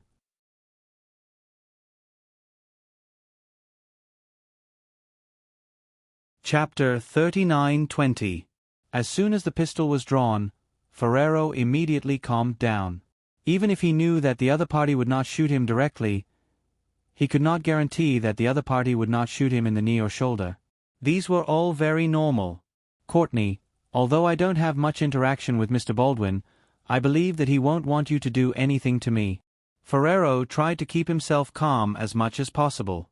Only by mentioning Baldwin could he suppress Courtney. In the whole of New York, and even in the entire United States, the only person Courtney would listen to was Baldwin. Mr. Ferrero, do you remember my boss now?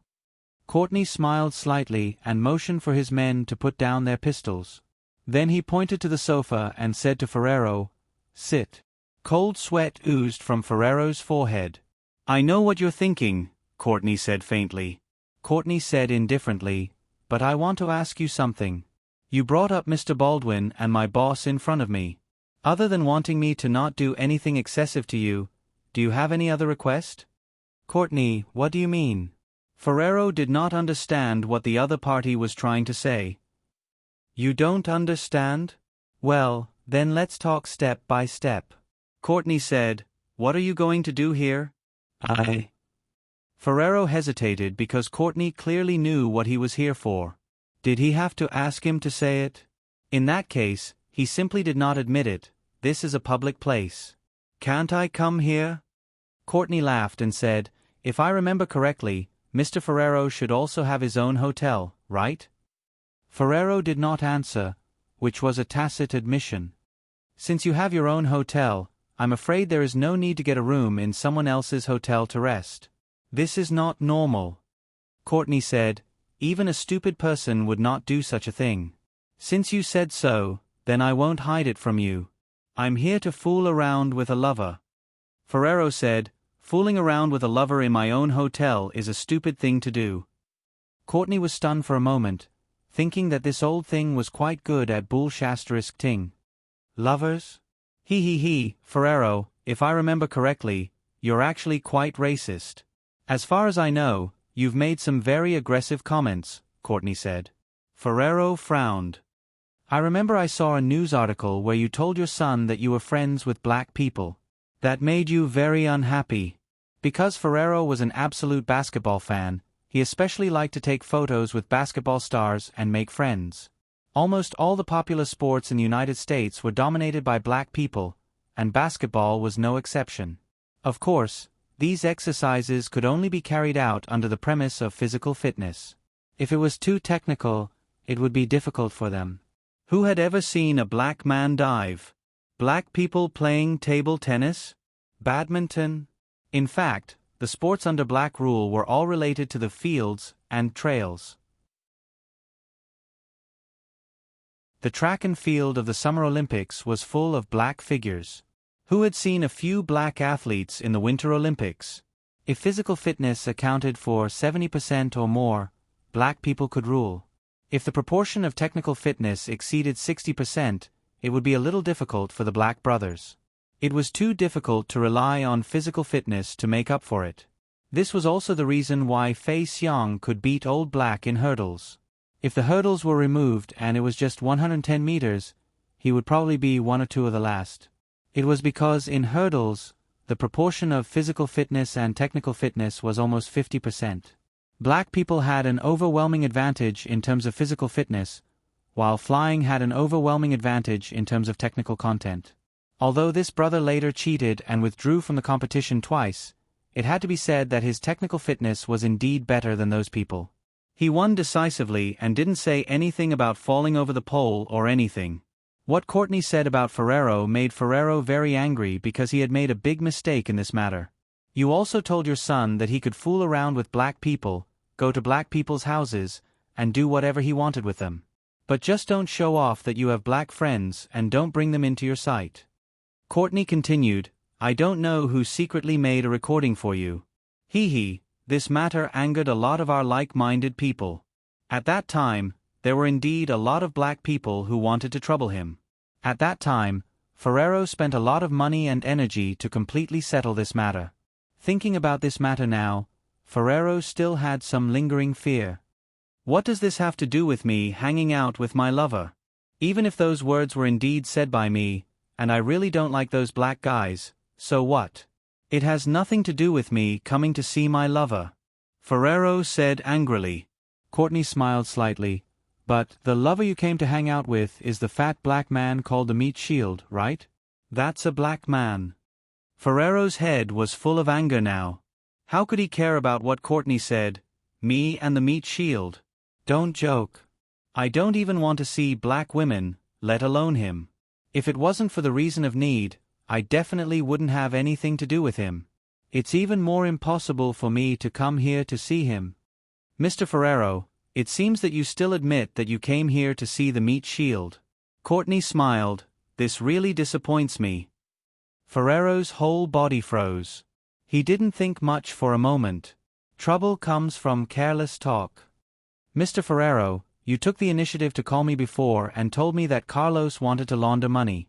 I found you, but you won't intervene in this matter. Courtney said, You're not being forced to do this, are you? You took the initiative to say so. I didn't mean that.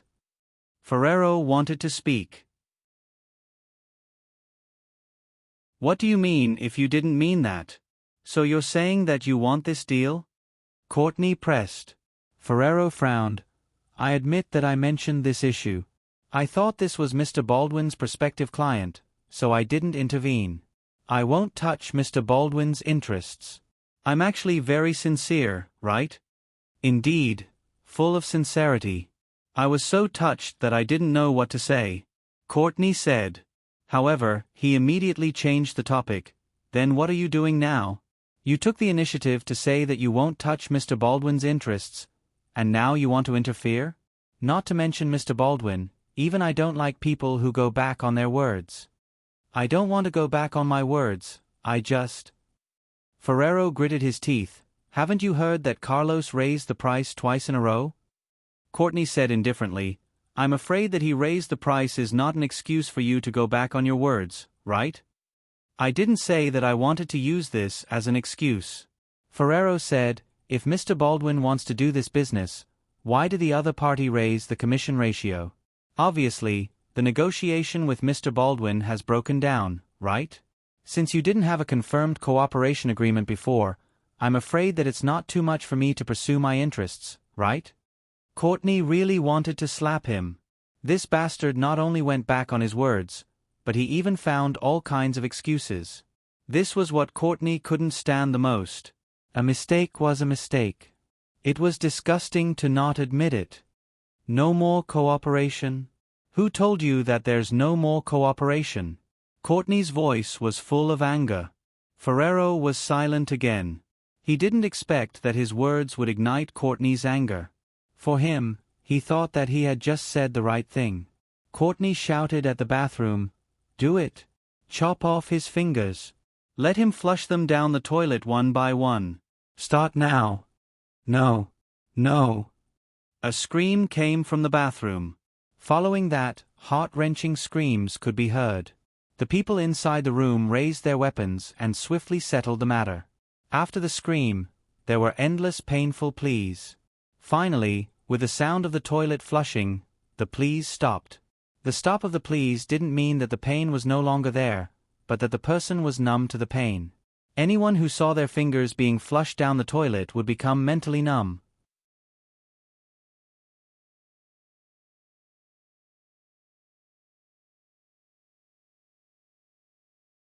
Your men didn't allow him to come in. Hey, my men didn't let him in. Didn't you make a request, Mr. Ferrero? If you made a request, we definitely couldn't stop him from coming in. Courtney said seriously, this is bad. Tell me clearly, what did you do to my men? Ferrero clenched his fists. It's my fault, because I told my men to take away and kill anyone who doesn't have the right to enter this room. Courtney said, we've been talking for more than 10 minutes, right? I think he's already buried. Ferrero sucked in a cold breath. After the car accident threat, there was a death threat. Even his personal bodyguards were killed. Courtney, you're ruthless. Ferrero realized that there was no turning back and said angrily, you'll regret what you've done today. Mr. Ferrero, please don't be angry. Courtney said, if you feel that you're short of a driver, I'll compensate you with one. Take a look at my men and take them away. I'll give them to you. They're all old drivers. Ferrero snorted and left with a heavy swing of his hand. Courtney's men all looked at Courtney. Courtney nodded slightly, indicating that he could leave. At this time, Ferrero had completely lost his temper. There was no point in teasing him anymore. Ferrero didn't even have a bodyguard around him. Of course, it was impossible for him to meet the meat shield.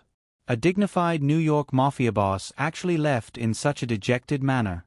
He had to remember this firmly in his heart. Sooner or later, he would solve this matter. Otherwise, he wouldn't be able to die in peace.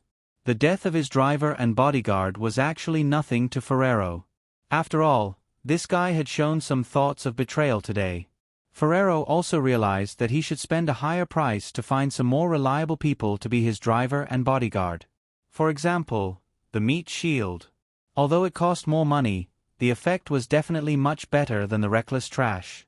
Of course, it was impossible for him to hire a meat shield. Now, it was a very serious problem for him to even touch the meat shield.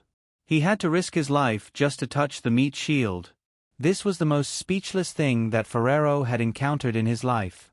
However, the meat shield in the hotel had no idea that many people had contacted him today. He had been smiling from ear to ear for a long time. But as it got later and later, no one came to the door. The meat shield couldn't smile anymore. He had a feeling that he had been fooled. Were these people arranged by Courtney? The meat shield didn't know that Courtney had done something in the hotel today. All the people who came to the door were all sent back by him in various ways. The most unlucky one was Walt.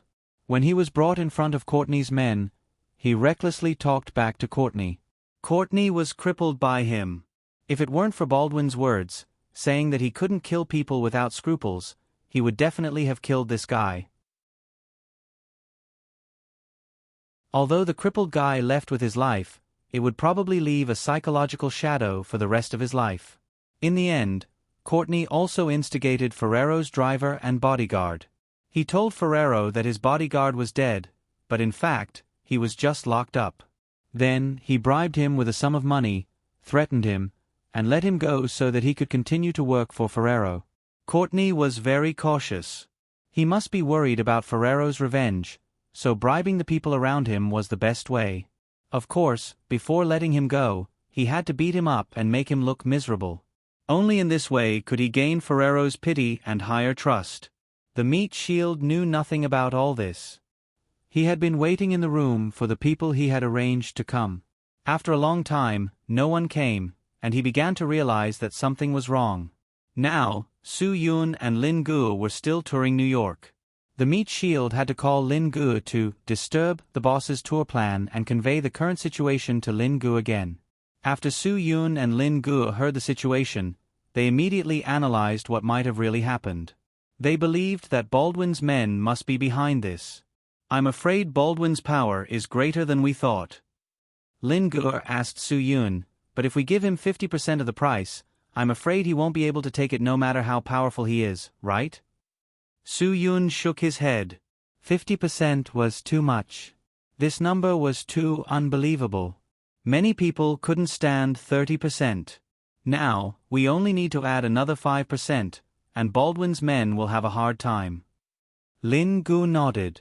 Without thinking much, he directly told the meat shield, "Now give me another 5% commission. 35%. I'd like to see who can hold on to the last moment."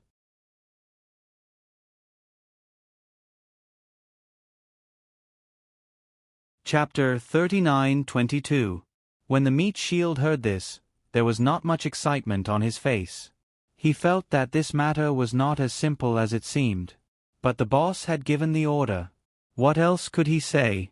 Just do as he was told. Although he didn't have much hope, the meat shield still followed Lin Ge's instructions. He raised the price once again, which shocked all his friends in New York. However, after the shock, they didn't have much motivation to do anything. Although they could get a little more money as the middleman in this situation, the repeated failures made everything less beautiful. This was exactly what they meant by the saying, "Build up the morale at the first spurt, weaken at the second, and exhaust at the third."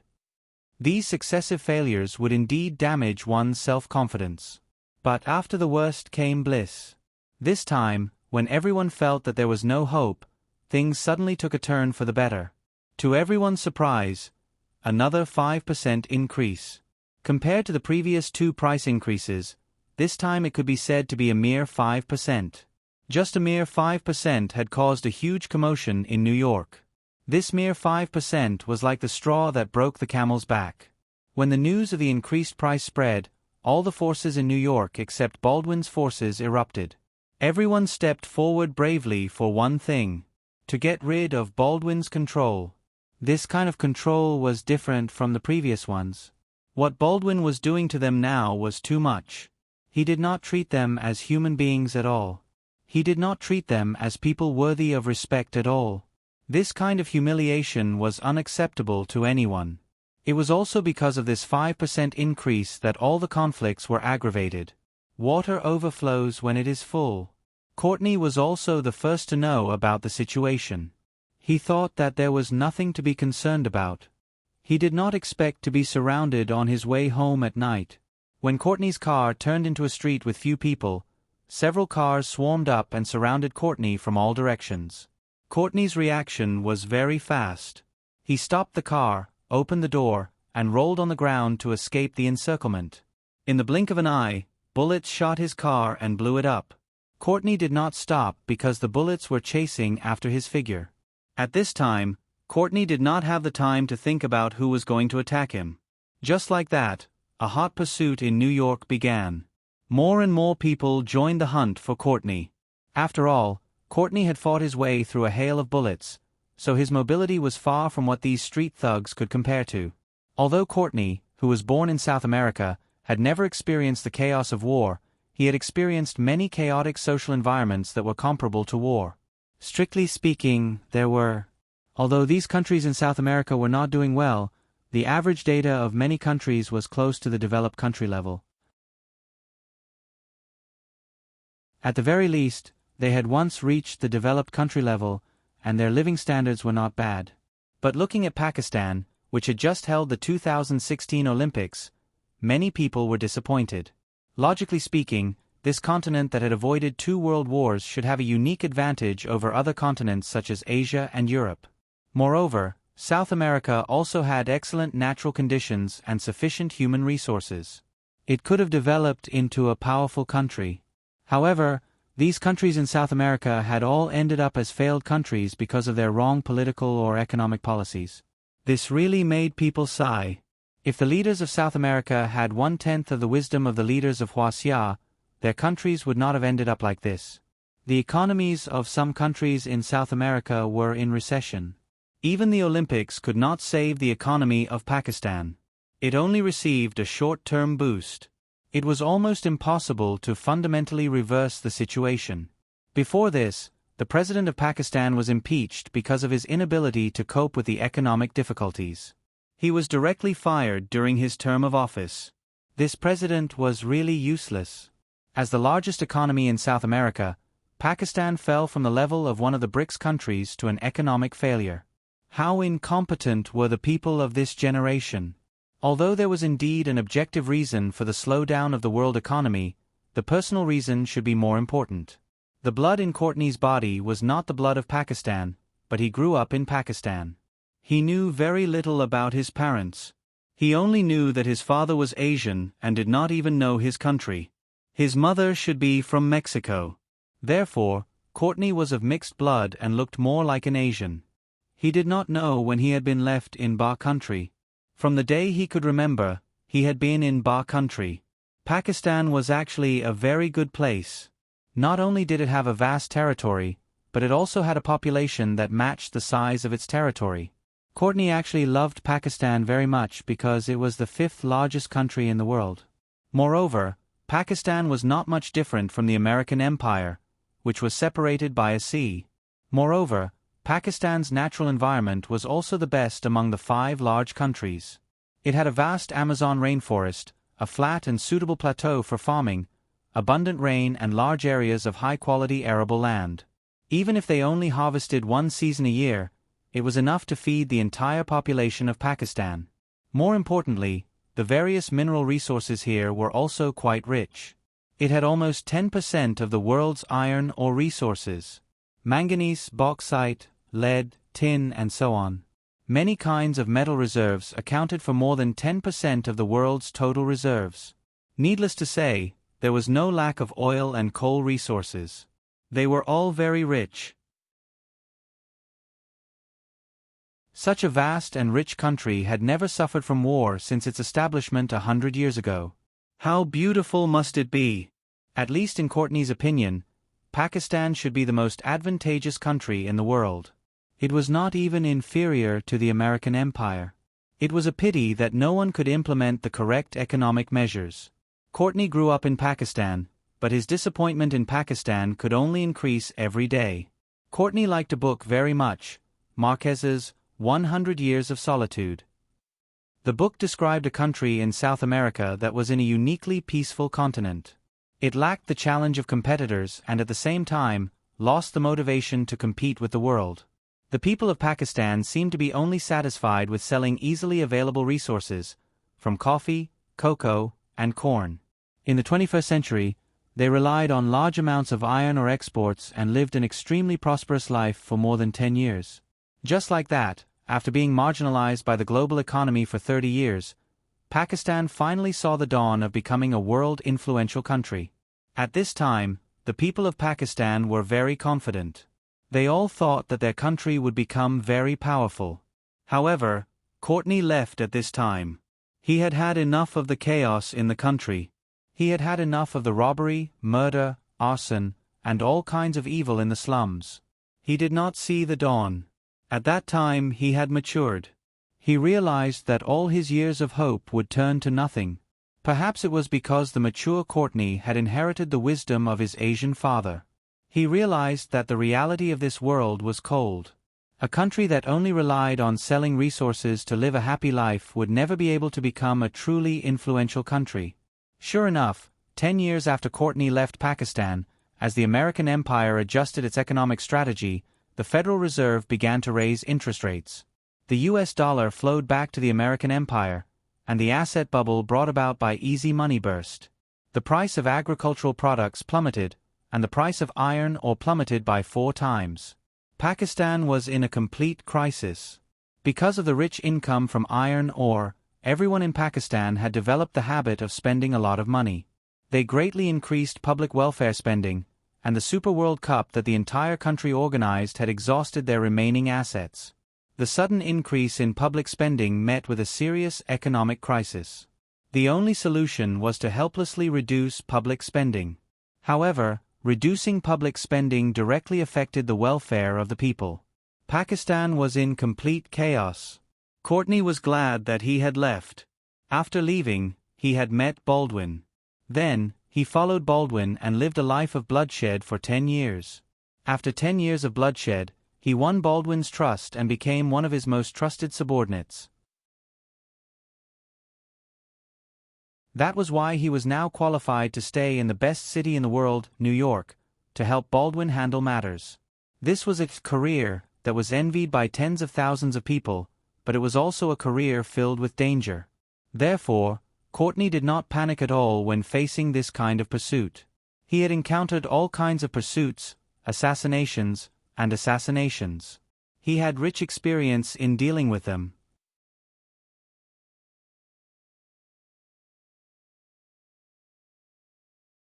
Chapter 39-23. Courtney ran all the way. He was no stranger to escaping. After all, he had grown rapidly in Colombia for 10 years. Ever since he followed Baldwin, he had been living in one of the most violent places in the world. The Colombia government, various paramilitary organizations, countless drug trafficking organizations, and various guerrilla organizations. These organizations had been at war with each other for many years. Courtney grew up in all kinds of conflicts in this environment. Kidnapping hostages, smuggling drugs, launching terrorist attacks on civilians.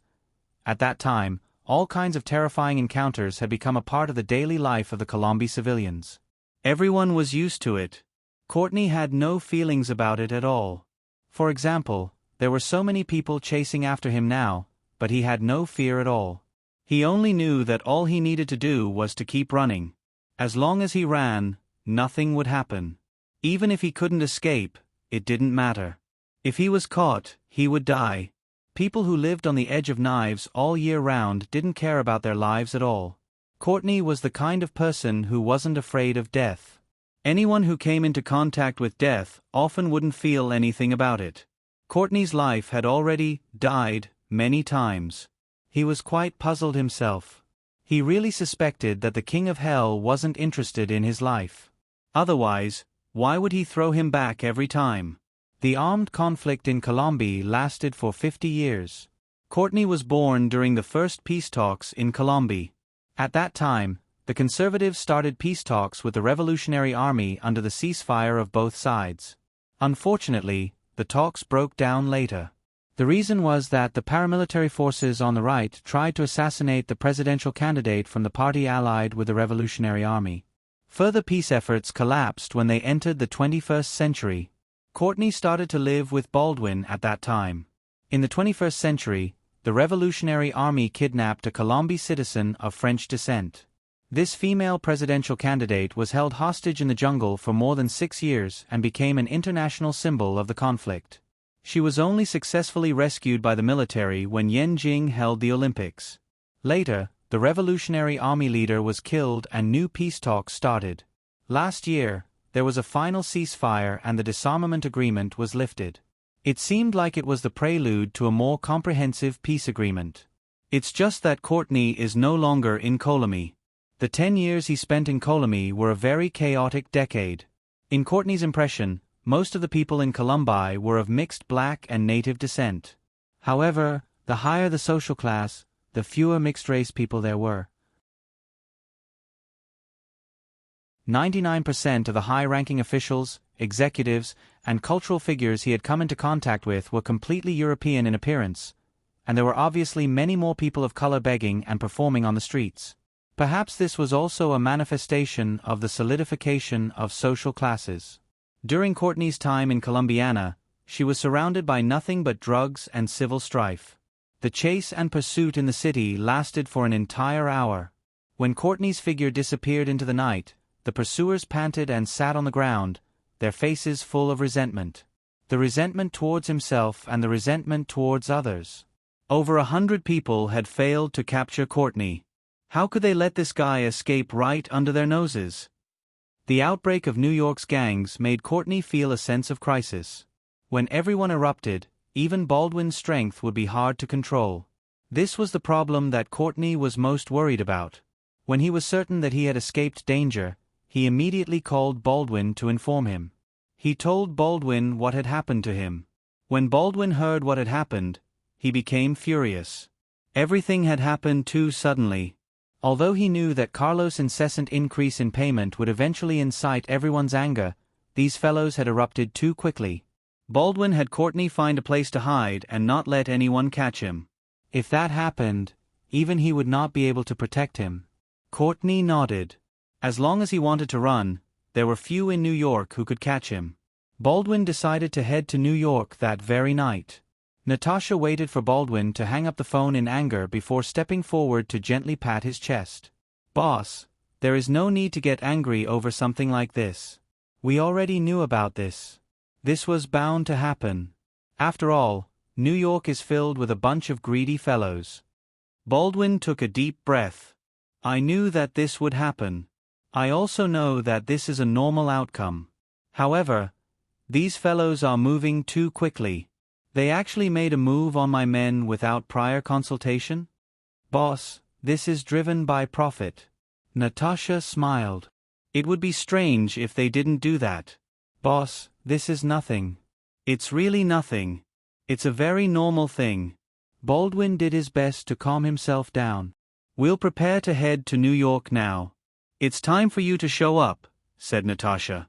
Natasha said, "These guys might be afraid of Courtney on normal days, but when it comes to critical moments, they won't put Courtney in their eyes. In New York, the only person they fear is you." "That's me."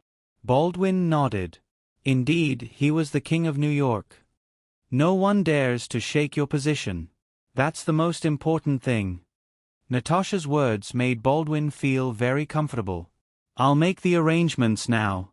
We'll set off as soon as possible." "Boss, you must be very interested in this Carlos, right?" "I'm more than interested. I'm even a little impressed by him. What great courage. Back then, when I cooperated with his father, it was because his father had great courage," said Baldwin. "However, I never thought that his courage would be even greater than his father's." "This is what they mean by the student surpassing the master," said Natasha. "I admire this kind of person. I believe that working with someone like him will be more pleasant." Baldwin nodded. "You're right." Natasha smiled. For him to be able to create such a big commotion in New York, all he did was spend a little more US dollars. It is not because of money. Rather, it is because of his scheming. He made those fellows feel that they had been tolerating you time and time again. Thus, they had no choice but to erupt. "These fellows really want to die," said Baldwin. "Boss, I just want to remind you that although this Carlos is someone worthy of admiration, he is also someone we must be wary of," said Natasha. Natasha said, "If he can cause such a big commotion, it means that he's not an ordinary person." Baldwin lowered his head and was silent for a moment. "If this person can be used by me, cooperate with me, and become friends, then I will naturally be happy," said Baldwin. "However, if we cannot become friends, then I can only reluctantly part with him." Natasha nodded with a faint smile. That meat shield beside him is definitely no match for Courtney, said Baldwin.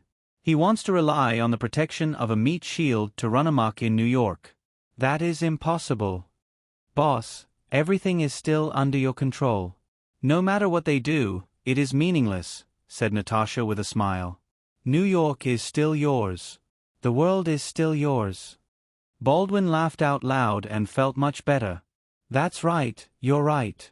Natasha, no matter what, you always make me feel at ease. Right now, I can live without anyone or any assets by my side.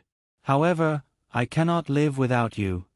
Natasha smiled and said, I am your asset. As long as you do not want to throw me away, I will always be by your side. No. Even if I have to throw away all of New York, I will never abandon you. Baldwin's words were spoken from the bottom of his heart.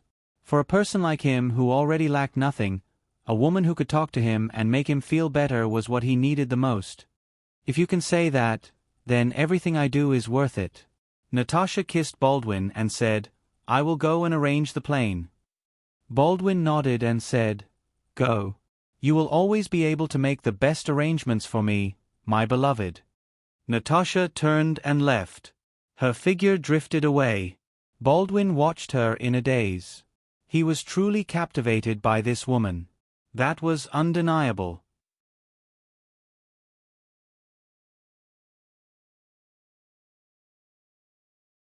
Chapter 39-24. Even though Baldwin knew very well that women were not allowed to lose their minds in his line of work, and many of his loyal subordinates had reminded him not to rely on and trust Natasha too much, Baldwin still did not change. The 4 precepts of life were wine, sex, avarice, and anger. There was a saying that in a dream of 18 years, when one saw wine, sex, avarice, and anger, one was right and wrong, greed, anger, infatuation, and love, wind, frost, rain, and snow. The Hua Xia people were very knowledgeable in this area, and Baldwin also had some understanding of Hua Xia. When he first felt the wisdom of Hua Xia, it was because of wine, sex, avarice, and anger. As the saying went, the fragrance of wine seizes the will, sex overtakes the soul, money blinds the mind, and anger destroys the country. Wine, sex, avarice, and anger were the 4 walls, and everyone was hiding inside. Whoever could jump out of the circle would live a long life even if they did not live 100 years. Because of this, Baldwin even felt very dispirited for a long time. He felt that his luck had run out, because wine, sex, avarice, and anger were all things that he could not control, and they were all his biggest flaws. Fortunately, he later heard another saying, a hero is not drunk when he drinks, and the highest is not lustful when he is not drunk. Ill-gotten wealth is not to be taken, and anger will dissipate on its own. Later on, Baldwin learned more about it. He heard that there was a great politician and reformer in Hua Xia in ancient times who had a different understanding of these 4 words. Only then did Baldwin regain his confidence. It was said that without wine, there would be no etiquette. Without sex, the road would be blocked and the people would be sparse. Without wealth, the people would not work hard, and without energy, there would be no vitality in the country. Looking at it now, not to mention Hua Xia's wine culture, even in the whole world, wine had become a culture. Drinking a glass of wine when talking with friends, drinking a glass of wine when there was something worth celebrating, drinking a glass of wine when watching football, drinking a glass of wine when contemplating, all of these were a culture. However, this was not drinking blindly. Drinking for wine was a kind of brainless behavior, and drinking for business was a taste. Wine was a heart-wrenching poison, and sex was a double-edged sword. For the whole world, the more developed the area, the more mature the industry in this area. Without this thing, it might not have been possible to attract more wealth and make the city more developed. Although it was said that lust was a steel knife, it played an important role in any developed region. The whole world could see that the more developed a place was, the more rich people would be interested in such industries. As for the king of hell, Baldwin had always disagreed. Without wealth, there would be no pursuit. What was the purpose of life? Wasn't wealth? If wealth was the king of hell, then why did people all over the world have to work to earn money? Whether it was the upper class or the lower class, everyone had to make money every day. Without money, there was no way to live. This principle was very realistic. Wealth does have its disadvantages. Those who have wealth and power are heroes. If one's life is short, one's efforts will be in vain. Back then, Shi Chong died because of his wealth, but Tong Shan didn't help Deng Tong. However, after obtaining the three powers of the Heavenly Tao, and Heavenly Tao, one would be born with great wealth and glory. Even if one teaches a virtuous heart, it is difficult to practice virtue empty-handed. Those who are rich are respected, those who are not are despised everywhere. Don't fight and fight for leisure.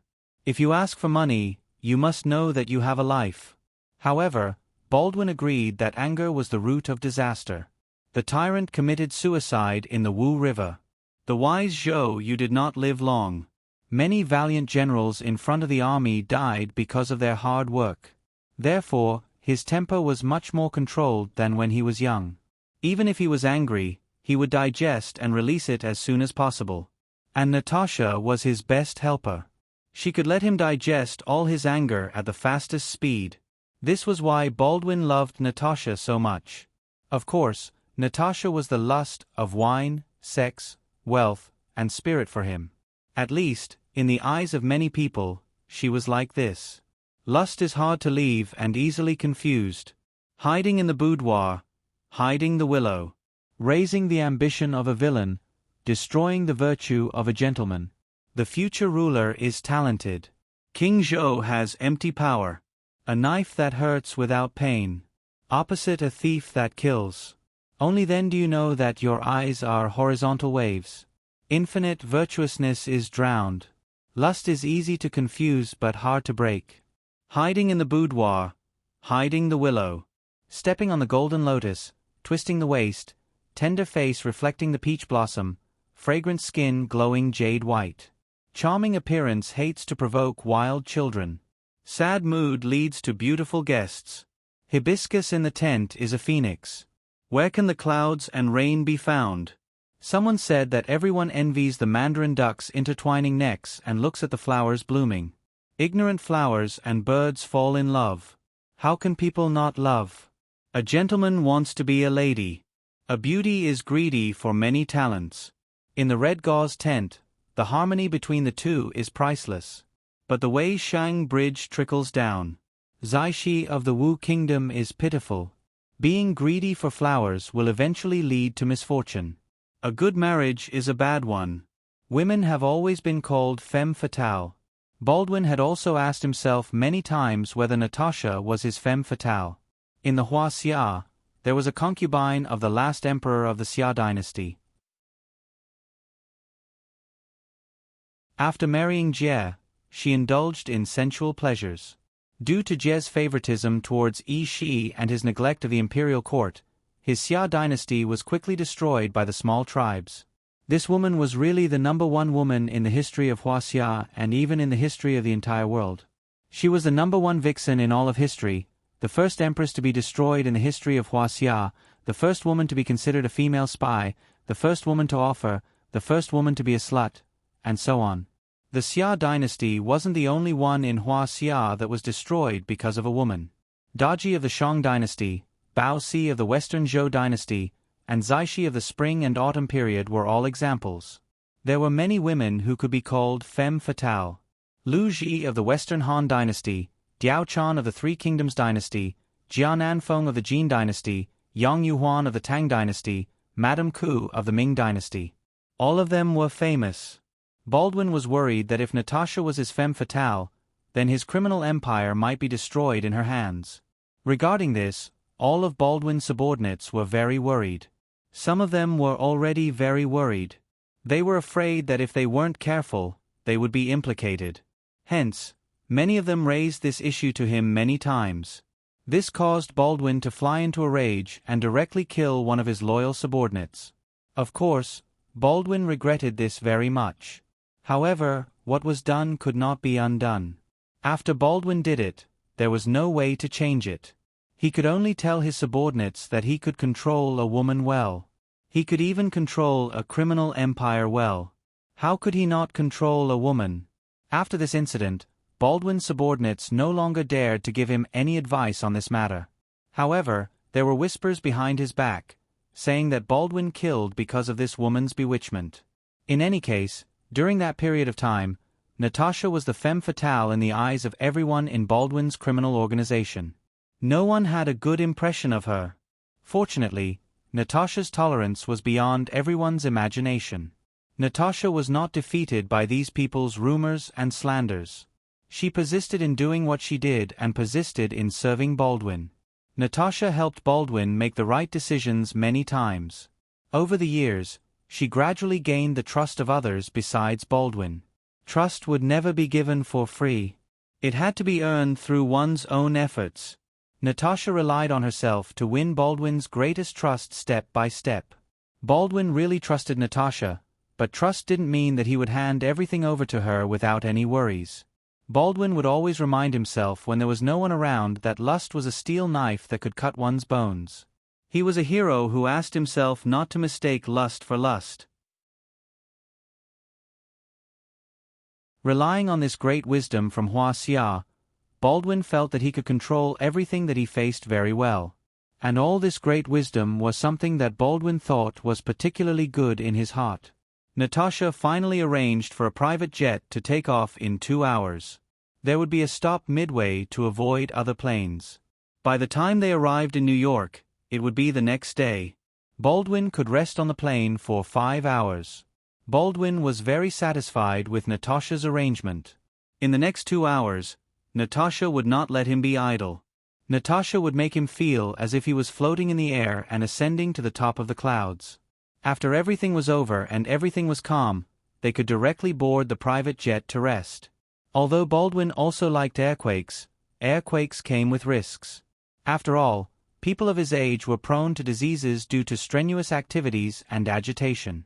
Although medical rescue measures were prepared in the air, they were still far from being as advanced as those on the ground. This was also the reason why Natasha would not give Baldwin passion during the flight.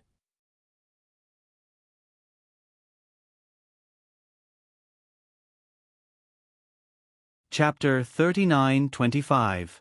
News of the crazy night in New York spread throughout the city in a short period of time. The Meat Shield also received several phone calls telling him about the incident.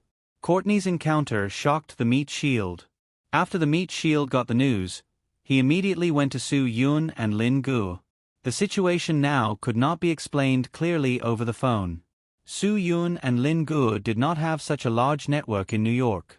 Even though such a big thing happened last night, the two of them were like the other people in New York.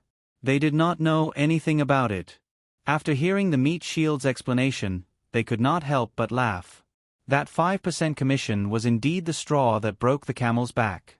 Su Yun's judgment was not wrong. Lin Gu was very satisfied with this result. The Meat Shield didn't understand. "Boss, this matter is getting out of hand. If it gets out of hand, it won't do us any good. Now, Baldwin is probably angry. All the forces in New York are involved. In the end, we'll offend them no matter who we give our business to." "What's there to offend?" Lin Gu said. "If anyone thinks that we have offended them, then we will not work with them. If anyone thinks that we can work together, then let's work together. This is not up to us to decide. Baldwin and the others used to fight in the dark. Now it has become an open fight." The Meat Shield said anxiously. "If it's an open fight, then so be it." Lin Gu said with a smile, "What does that have to do with me? If they want to fight, then let them fight. It has nothing to do with us. I'll work with whoever wins." "Ah." The Meat Shield looked at Lin Gu in surprise. Aren't you afraid of offending people?" "It doesn't matter," Lin Gu said. "And now that they have shed all pretense of cordiality, it has nothing to do with me. I don't have to worry about no one helping us transfer this sum of money. I don't have to worry about no one fighting for this business. So, the 35% commission is nonsense. Let's go back to 10%. This move was too vicious." The Meat Shield widened his eyes and said, "Boss, you can't do this. If you do this, You will offend all the forces in New York except for Baldwin. Isn't this playing with them? It's my business. Whatever I say goes. When I say 30%, no one comes knocking on my door. When I say 35%, they start dog eat dog, dog eat dog. Lin Gu said, I can't wait, so I'll lower it to 10%.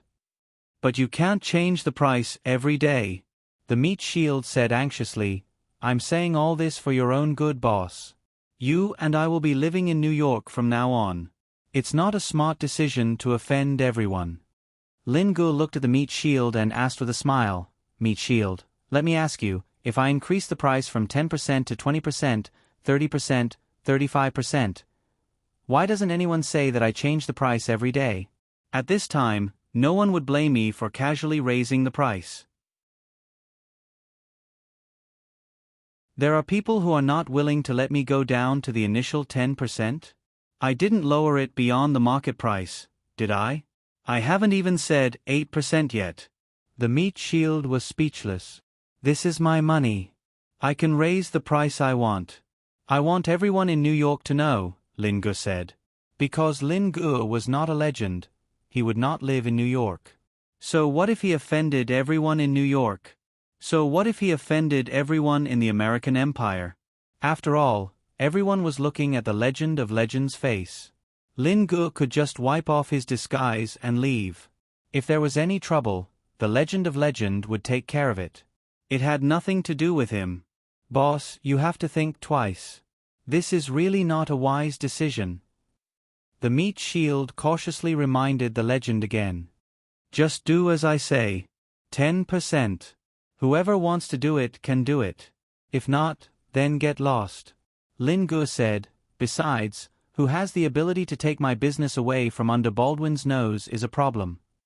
Before Courtney was hunted down and killed by them, no one dared to approach them for business. Anyone who dared to do business with them was basically courting death. Boss, I really don't understand what you're thinking. The meat shield sighed. You don't understand? It's good that you don't understand, Lin Gu said. I'm the boss. How can I let you understand what I'm thinking so easily? The meat shield looked at Su Yun. He seemed to blame Su Yun. He felt that all this was because Su Yun had brainwashed the boss. Otherwise, the boss would not do such a brainless thing. Su Yun smiled and shook his head. He was not going to take the blame. Mr. Su, don't you think Baldwin should be here by now? Lin Gu glanced at Su Yun. In front of the meat shield, he still addressed Su Yun politely. I think it's about time. Su Yun said, if Mr. Baldwin still doesn't appear at this time, it can only mean that he is ready to give up his status in New York and everything he has in New York. The meat shield refuted, that's absolutely impossible. You don't know how many assets Mr. Baldwin has in New York. If you knew how many assets he has in New York, you wouldn't think so. Su Yun smiled faintly. He really did understand. He also understood that Baldwin would not give up on New York. He said that because he was sure that Baldwin would definitely come back to control the situation. If you don't understand, Mr. Su, then don't interrupt. Lin Gu warned the meat shield again. Mr. Su means that Baldwin must have arrived. The meat shield looked at Lin Gu in surprise, then looked at Su Yun. How can you be sure? If Mr. Baldwin hadn't arrived in New York, I don't think last night's incident would have calmed down. It would have gotten worse during the day, Su Yun said, but today, I feel that New York is calm. Just because of that? The meat shield asked suspiciously. If Mr. Baldwin were to come to New York, someone would have spread the news first. Su Yun continued, and the news would have spread throughout New York in a short time. The people who were involved in killing Courtney last night would have heard about it. The meat shield was stunned. Although they have done something to compete with Mr. Baldwin on the surface, they are still only dealing with Courtney.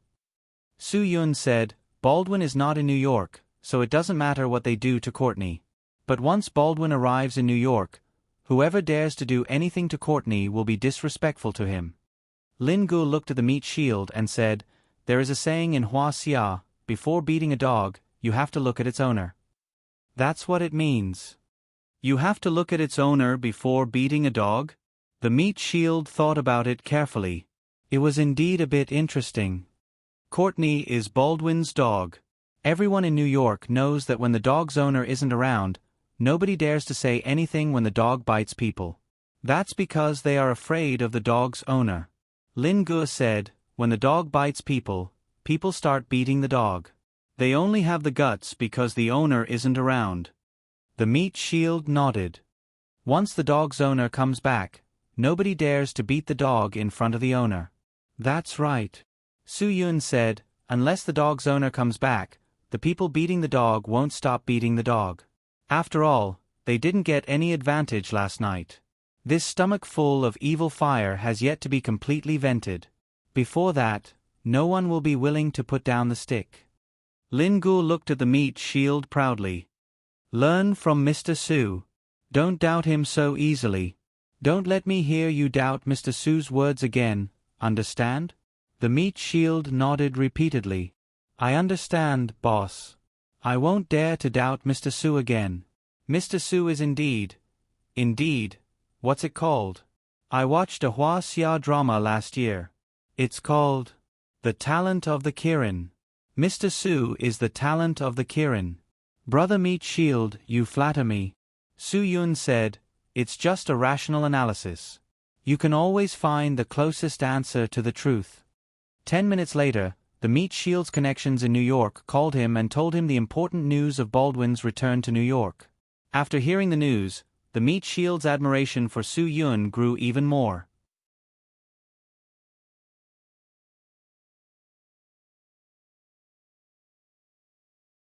Chapter 39-26. The Meat Shield panicked as he told Lin Gu about Baldwin's arrival in New York. He was worried that Baldwin would be angry at him for randomly raising the price to find other partners. If Baldwin was angry, the impact on them would not be small. Boss, I'm worried that Mr. Baldwin will come looking for us at any time, the Meat Shield said carefully. Su Yun and Lin Gu did not show any worry on their faces. This was the result they wanted. They were afraid that Baldwin would be a coward. After all, Baldwin still had the list of the damned money launderers in Hua Xia. Once he got his hands on the list, the country would have a lot less to worry about. If Baldwin contacts you and wants to see me, tell him to tell me the place and wait for me, Lin Gu said with a smile. He has been controlling us for a few days. It's my turn to make things difficult for him. Boss, you can't do that. It won't do us any good. The Meat Shield was frightened when he heard that. Don't worry. Even if there is a problem, I will take responsibility for it. It has nothing to do with you, Lin Gu said. You just need to do what you should do. The Meat Shield knew that he could not change the situation no matter what he did. He could only nod silently. I don't think Mr. Baldwin will be able to contact us for a while. Su Yun, Courtney has caused such a big mess in New York. He will need at least a day to deal with it, right? Then I have a day to relax. Lin Gu smiled. Let's go. Where are we going to play today? Su Yun. You are the boss. You decide. The Meat Shield looked at the two people who were so relaxed. He felt helpless. It was such a big thing, but the two of them acted as if nothing had happened. They even said that the mess in New York was caused by Courtney. After getting to the bottom of the matter, the mess in New York was not caused by Courtney. It was caused by them casually raising the price of money laundered. If someone were to blame for this matter, it would be them who would be blamed. Mr. Carlos, I don't think you should go out to play anymore. Mr. Baldwin is not a patient man. If he contacts us, I hope you can meet him as soon as possible. That way, we'll have a better explanation. However, Lin Gu said, I told you to contact him before, then come to New York and happily talk to him about cooperation. But did he show up? Although Mr. Baldwin didn't make an appearance, he still arranged for Courtney to do it. Courtney is his right-hand man. Although he didn't pay much attention to you in terms of etiquette, he still values business, the Meat Shield said. Let's not pursue this matter, shall we? Since you said so, I will arrange for you to meet him. Lin Gu said, You are also my right-hand man. The tank broke out in cold sweat when he heard that. If he doesn't respect me in terms of etiquette, then I won't respect him in terms of etiquette. If he respects business, then I'll respect business too. You talk to him, just do as you said before. Lin Gu said, there's nothing wrong with me, right? This is not the same. It's not the same at all. The tank shook his head. He would never do such a thing. If Baldwin got angry, he wouldn't be able to live with his life. If that's the case, I will be humiliating him if I meet him. This can't even be considered disrespecting etiquette. The tank shook his head. I can't go, boss. If I go, I'm afraid I'll be in danger. Lin Gu patted the tank's shoulder. I know you don't have the guts. All right, don't worry. I won't make things difficult for you. The tank wanted to confirm again. Then, if Mr. Baldwin contacts me, can I tell him that you will meet him at the agreed time? Of course. Lin Gu said, let him make the arrangements. Just let me know when the time comes. I won't push you into the fire pit. The tank finally let out a sigh of relief. Even so, Lin Gu and Su Yun still went out to play. It wasn't easy for them to have the time to play in New York. Of course, they had to enjoy themselves. New York was the food capital of the world. This was no small matter. Hua Xia TV station had a program called A Bite of Hua Xia. In fact, A Bite of New York could also be made into a documentary. Because the largest city in the world was a city with diverse cultures, it also brought diversity in the city's food. If one were to ask what was the specialty of New York's food, it would be diversity. Immigrants from all over the world brought the most authentic dishes from their own countries. Many famous restaurants from all over the world would set up shop in New York. From the Japanese cuisine of neighboring countries, to Latin American cuisine, to European and Asian cuisine, and even African cuisine could be tasted in New York. Moreover, all of them retained their authentic taste. From small street shops that cost a few dollars to top-notch Michelin-starred restaurants, New York had everything. When traveling, other than admiring the cultural landscape, the rest was naturally to eat. If they didn't eat, they would have come for nothing. There were as many as 7 Michelin-starred restaurants in New York. They were the absolute kings of New York's food and beverage industry. Foodies were all asking for guidance. What was the label of a Michelin-starred restaurant? It was the kind of food that was worth a trip. Perfect and at the pinnacle of culinary skills. Even if they took a plane, it was still worth eating. Right now, the most dazzling new star in New York's food and beverage industry was a famous Swiss chef. It was a French restaurant with 3 Michelin-starred stars. It was located in the Flatiron district where young people gathered. When Su Yun and Lin Gu arrived at the restaurant, they didn't see any menu at all. The waiter only gave each of them a card with the ingredients used in the dishes written on it. Su Yun and Lin Gu crossed out the ingredients that they didn't like. Then, the chef here would customize the dishes according to Su Yun and Lin Ge's needs.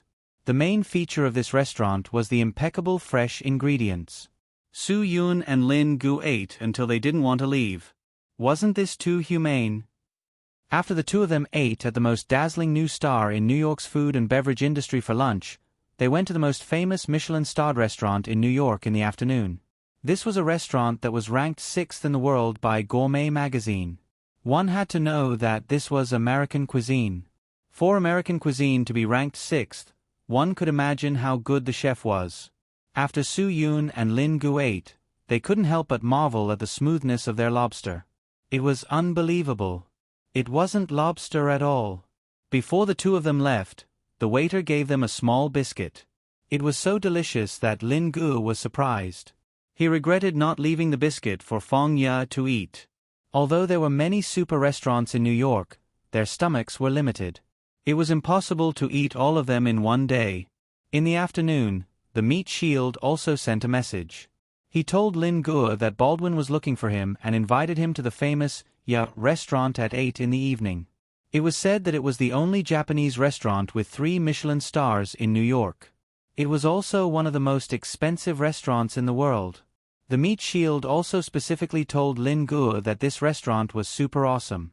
He said that the chef's wooden platform to make sushi cost up to $60,000. It was a precious Japanese cypress that was specially shipped from Japan. This was also the most prestigious Asian cuisine in New York. Hearing this, Su Yun and Lin Gu were really interested. Of course, what surprised Su Yun and Lin Gu even more was that after Baldwin arrived in New York in the morning, he settled everything in a short day and asked them to meet in the evening. Originally, Su Yun expected that he would have time to meet them at least tomorrow noon. On this point, Su Yun had to admit Baldwin's ability. This guy's control of New York was really beyond Su Yun's expectations. This ability was completely unexpected to Su Yun and Lin Gu.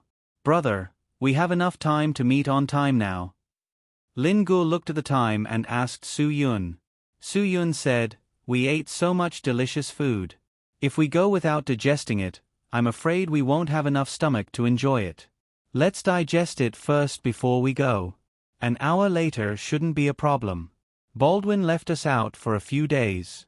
It's reasonable for us to leave him out for an hour. He shouldn't have any complaints." Lin Gu smiled and nodded.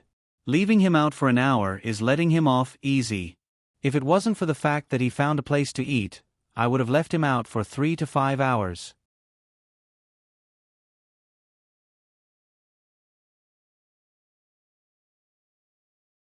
Chapter 39-27. Elegant Restaurant was a place that was easy to find.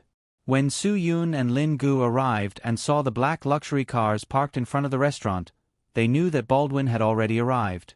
It was already a long time past the time that Baldwin had agreed on. Baldwin had complained for quite a while. He even asked Courtney to contact the Meat Shield and ask him what was going on. The Meat Shield was so scared that he called Lin Gu.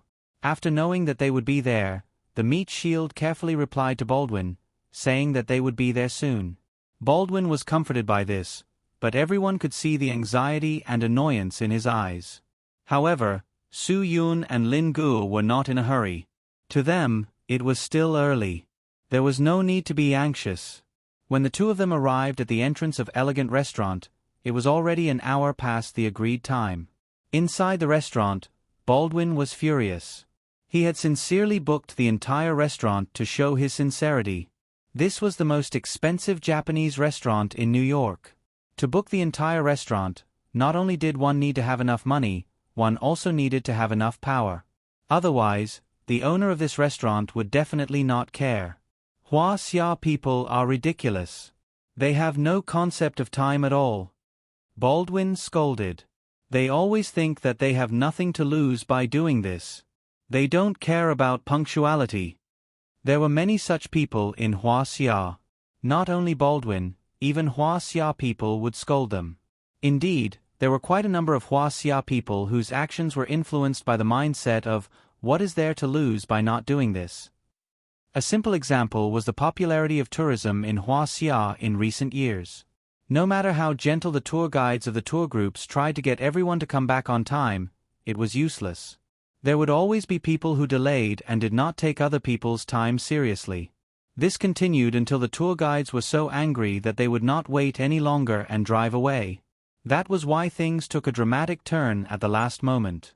Many Hua Xia people are not used to being respected. They are used to being ordered around and intimidated. Courtney said, "If we had threatened them from the beginning, they would not have been late." Baldwin frowned. "Disrespect. Courtney has a point." Natasha smiled and said, "This may be the psychological aftereffects of Hua Xia's thousands of years of totalitarian rule. Those who know how to respect others and be respected by others must be very few, and their ancestors must be people of high status in the upper class. Most of the ancestors of Hua Xia were oppressed, ordered, and intimidated. They didn't know how to respect others, and they didn't know how to cherish the respect others gave them." Baldwin slammed the table. "How can you do this? Hua Xia people have more or less inherited this kind of thinking habit in their genes. When they are asked, they will subconsciously search for the bottom line to get more space to move. This is the survival wisdom that I've been forced to practice because I've always been deprived of other choices by the powerful," Natasha continued with a smile. Baldwin furrowed his brows. What a joke. Hua Xia people lack a sense of time in their long struggle against the system. It has become the most passive and safest form of resistance. As far as I know, almost all Hua-Xia people will show respect to the last person to arrive at a meeting and many other occasions, Courtney said. Natasha added, because in Hua-Xia, the most important person must appear after everyone else has arrived. This is their rule. What kind of bullshit rule is this? It's ridiculous. Baldwin scolded. Are they purposely late because they want to show that their status is higher than mine? Hua-Xia people really have a problem with their sense of time. Su Yun and Lin Gu, who had just walked into the restaurant, heard their conversation. Lin Gu laughed and deliberately raised his voice. Mr. Baldwin, if you say that, how do you expect the French and Italians to live? In comparison, they are the ones who don't know time, aren't they? Also, if you say that, you must have never dealt with the Indians, right? Hearing Lin Ji's voice, Natasha and Courtney turned to look at him. The anger on Baldwin's face faded. To him, it was good that they were here. If they were late just to make him angry, he didn't need to care at all. Humans evolved from apes. Among all the apes that are still alive and have gone extinct, have you ever seen an ape that is punctual? Lin Gu continued to speak as he stepped forward. So, there are people all over the world who aren't punctual. Don't put the blame on us Hua-Xia people. What do you mean by psychological aftereffects left behind by thousands of years of totalitarian rule? Your ancestors were apes too. This is what the apes left behind. Natasha didn't intend to reason with Lin Gu. Humans evolved from apes. Apes live in trees for a long time. They eat fresh fruit and don't have to worry about food. The forest is dense, so they don't have to deliberately hide their tracks. After eating, they just poop under the trees. The environment of this species makes it unnecessary for them to have a sense of time. Lin Gu had already arrived in front of them as he spoke. Baldwin wanted to speak, but Lin Gu didn't intend to give him a chance to speak. Humans generally procrastinate. Crossing time, space, and culture shows that this is a characteristic of this species, Lin Gu said. It's not just the Hua-Xia people. Other people aren't much better. Baldwin's mood was ruined by Lin Ji's words. He suddenly didn't want to say what he wanted to say. Yes, what Mr. Carlos said does make sense, Natasha said with a smile. Because all the existing humans are the descendants of Homo sapiens who left Africa for the second time 40 to 50,000 years ago. Su Yun and Lin Gu shook their heads when they heard this. You may be, but we are Hua-Xia people, Lin Gu said. Although my time is precious, I still want to tell you a story. Natasha didn't avoid Lin Ji's tit for tat. I'm all ears. Wash it clean. Lin Gu disdained. A foreign girl actually wanted to teach him a lesson. If he didn't teach her a lesson, she would really think that he was very cultured. In the suburbs of Yanjing, there is a small limestone mountain called the Mountain of Dragon Bones. Along the north side of the mountain, there is a small path that leads to some enclosed caves. Every year, 150,000 tourists come because of its fame, from white-haired old people to young schoolchildren. I've heard a little about it. Natasha followed up. In 1929, it was here that a researcher discovered a basically complete ancient human skull. It was determined to be about 500,000 years old. The researcher named it Yanjing Man. It is one of the earliest human remains ever found in the world. Listen carefully, it is one of the earliest human remains ever found in the world. Lin Gu emphasized. This discovery has led many researchers to believe that humans first originated from Asia. Do you understand? According to modern dating methods, the age of the said fossil is actually even earlier, as far as 780,000 years ago. Su Yun added. The core importance of Yanjing Man today is not as important as it used to be. Natasha said. Humans found the remains of ancient human relatives that were even older in Africa, overshadowing your theory. This discovery consolidated Africa's position as the cradle of humanity. Modern humans and their ancestors spread from Africa to all parts of the world, while Asia was reduced to a kind of evolutionary dead end. Lin Gu didn't know how to refute, but fortunately, there was Su Yun beside him. Many Western scientists tend to look at Asian fossils and artifacts through the colored glasses of Africa and Europe. Su Yun smiled. The other continents have always received more attention in the study of human evolution because the fossils found in these places are older and closer to the main ancient human research institutions. However, it is becoming more and more obvious that a large number of Asian materials do not match the traditional description of human evolution. Asia has always been a forgotten continent, and the role that Asia played in the evolution of human beings may have been underestimated to a large extent. Although Natasha was smiling, her words were very sharp. Huaxia people don't accept the idea that Homo sapiens evolved in Africa because you want everything in the world to come from Huaxia? This is a bit similar to the Koreans. Hee hee. What a strong shadow of nationalism.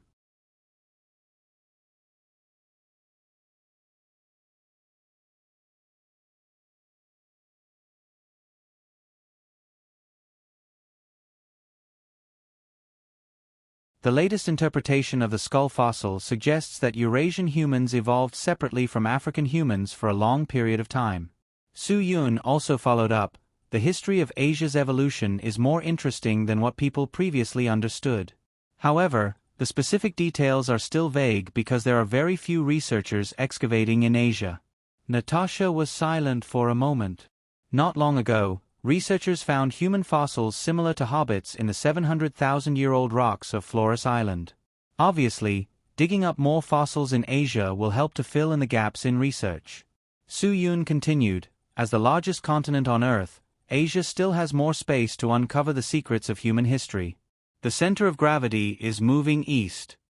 Baldwin finally could not stand it anymore. He did not want to listen to this nonsense that he did not understand at all. Although he knew that Natasha's argument with the other party was a battle of auras, he didn't want to listen to it anymore. Enough. We are not here today to talk about the origin of human beings. If you are interested in this topic, you can go to the Human Science Research Society and find some experts and scholars to talk about it without sleep. Baldwin glared. Natasha bowed her head and retreated. Sorry, boss, I have neglected the guests. We are supposed to have a meal together and chat. If you don't let us talk about anything, what's the point of this meal? Lin Ge was completely on Su Yun's side. He would not allow Baldwin to yell at Su Yun. Was he really treating Su Yun as a servant? Baldwin was stunned. He did not expect that Carlos would dare to speak to him like this. Even his father, Chuan Shan, had to talk about cooperation in front of him politely. Even he did not dare to be so arrogant. Mr. Carlos, I just don't want the words of two servants to disturb our mood, Baldwin said. Lin Ge said bluntly, you can treat your people as servants, but don't think of treating my people as servants. Since they are people who are with me, they are people I trust. If my people are not respected, it means that I am not respected. Baldwin was completely speechless by Lin Ge's words. If I don't treat your people as people, I'm afraid you won't be happy, right? Lin Ge said unhappily, Mr. Baldwin, I hope you can understand that our relationship is that of business partners, and not that kind of relationship where I can't live without you. You are making money from me, so you'd better show some sincerity. Lin Ge showed his strength to Baldwin, and he quickly lost face. To be honest, Baldwin did not expect Lin Ge to speak to him like this. It has been proven that I can do what I want without Mr. Baldwin. Lin Ge did not hesitate to use the words he had discussed with Su Yun before to attack. If I continue to increase the commission, I'm afraid Mr. Baldwin won't be able to suppress it, right? Carlos, I think you should be very clear about my relationship with your father, Baldwin said faintly. We are friends who have worked together for many years. You should know this, right? Of course I know. It is because I know this that I sent the meat shield directly to you, Lin Ge said. But what is your attitude towards me? Baldwin, you directly push this guy in front of me as a shield, right? Are you looking down on me? Or do you think my father is dead? It doesn't matter? Baldwin wanted to explain. However, Lin Ge did not give him a chance to explain. Let me tell you, Baldwin, if it weren't for my father, I really wouldn't be here today. Although Lin Ge's main purpose of coming here today was to taste the most expensive Japanese restaurant, he still had to say it nicely. I understand, Baldwin said. That's why I arranged for Courtney. I believe you have seen Courtney's status and ability in New York these few days, right? If I am not in New York, he represents me in New York. Represents you? Represents you last night when so many people ganged up to kill you? Lin Gu said sarcastically. Mr. Baldwin, you are slapping your own face. Baldwin's expression became even more unsightly. This is just a misunderstanding. Moreover, you are the one who manipulated this matter. You won't deny this, will you? I didn't do anything. Lin Gu denied it. I have no connections in New York. The only thing I can do is one thing, and that is money.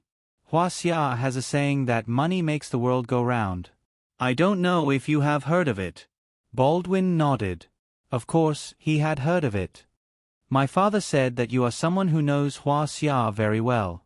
Then you should know that when you do something disrespectful to me, I will also do something disrespectful to you, Lin Gu said bluntly.